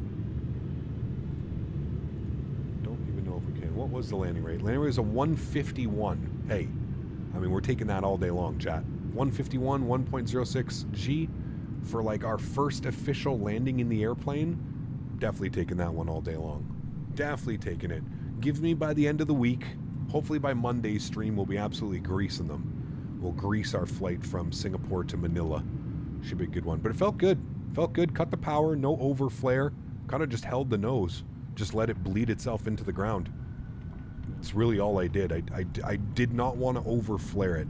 I felt like I over flared it yesterday when I did my practice flight. So all I was trying to do here was just not over flare it and kind of just let it fly itself into the ground. So awesome. Very, very cool. Those tilted landing gears make it look so smooth. Yes. Although, you know what, Lanny? I will say this. The tilted landing gears are kind of broken in Microsoft. You'll see in a different view when we go outside and we see the view. They don't really work the way that they should. They really need to kind of work on that. That would be the biggest kind of thing that I would like to see changed. The tilted landing gears, they act kind of weird. You know what I mean? They definitely do. So anyways, guys, thanks so much for being here today. I really do appreciate it. Thanks to all the mods, donators, and sponsors. Thank you to everybody who also gifted subs today. 31 new members today. So absolutely incredible. Thanks for support, guys. I really do appreciate every single one of you. Thank you all very, very much for being here. To everybody else that cannot donate using a monetary value, but still comes to hang out stream after stream, appreciate you guys as well. Thank you all very, very much for support today. Really do appreciate it. Hope you guys did enjoy it, man. This one's been, like I said, this has been requested for well over a month now. You guys have told me that we're going to be, you know, the Headwind mod is going to be getting the VNAV and LNAV support. So here we are. The airplane flew perfectly today. I really did not see any issues with the airplane. So super happy with the way that it performed. I am perfectly fine with flying it for the rest of the week. So you know what we're doing tomorrow. Tomorrow's going to be Lisbon to Madeira, back to Lisbon. And then Monday we're going to be, again in this airplane, we're going to be doing Cebu Pacific, I think for the first time ever, from Singapore to Manila. So it's going to be a great, great, great time. Kind of been mixing up, doing some Asian vibes lately. I've really been enjoying it. So guys, enjoy the couple last replays. Enjoy your Saturday evening. I'm off to the farm tonight. Going to have a nice little barbecue with the fiance. Should be a wonderful evening, and I look forward to seeing you guys all tomorrow. Hopefully you guys can all tune in. It's going to be a great one tomorrow. Always a challenging approach into Madeira, so definitely going to make me work tomorrow. Guys, enjoy the replays. Have a great Saturday evening. Hopefully catch y'all tomorrow. Happy landings, my friends.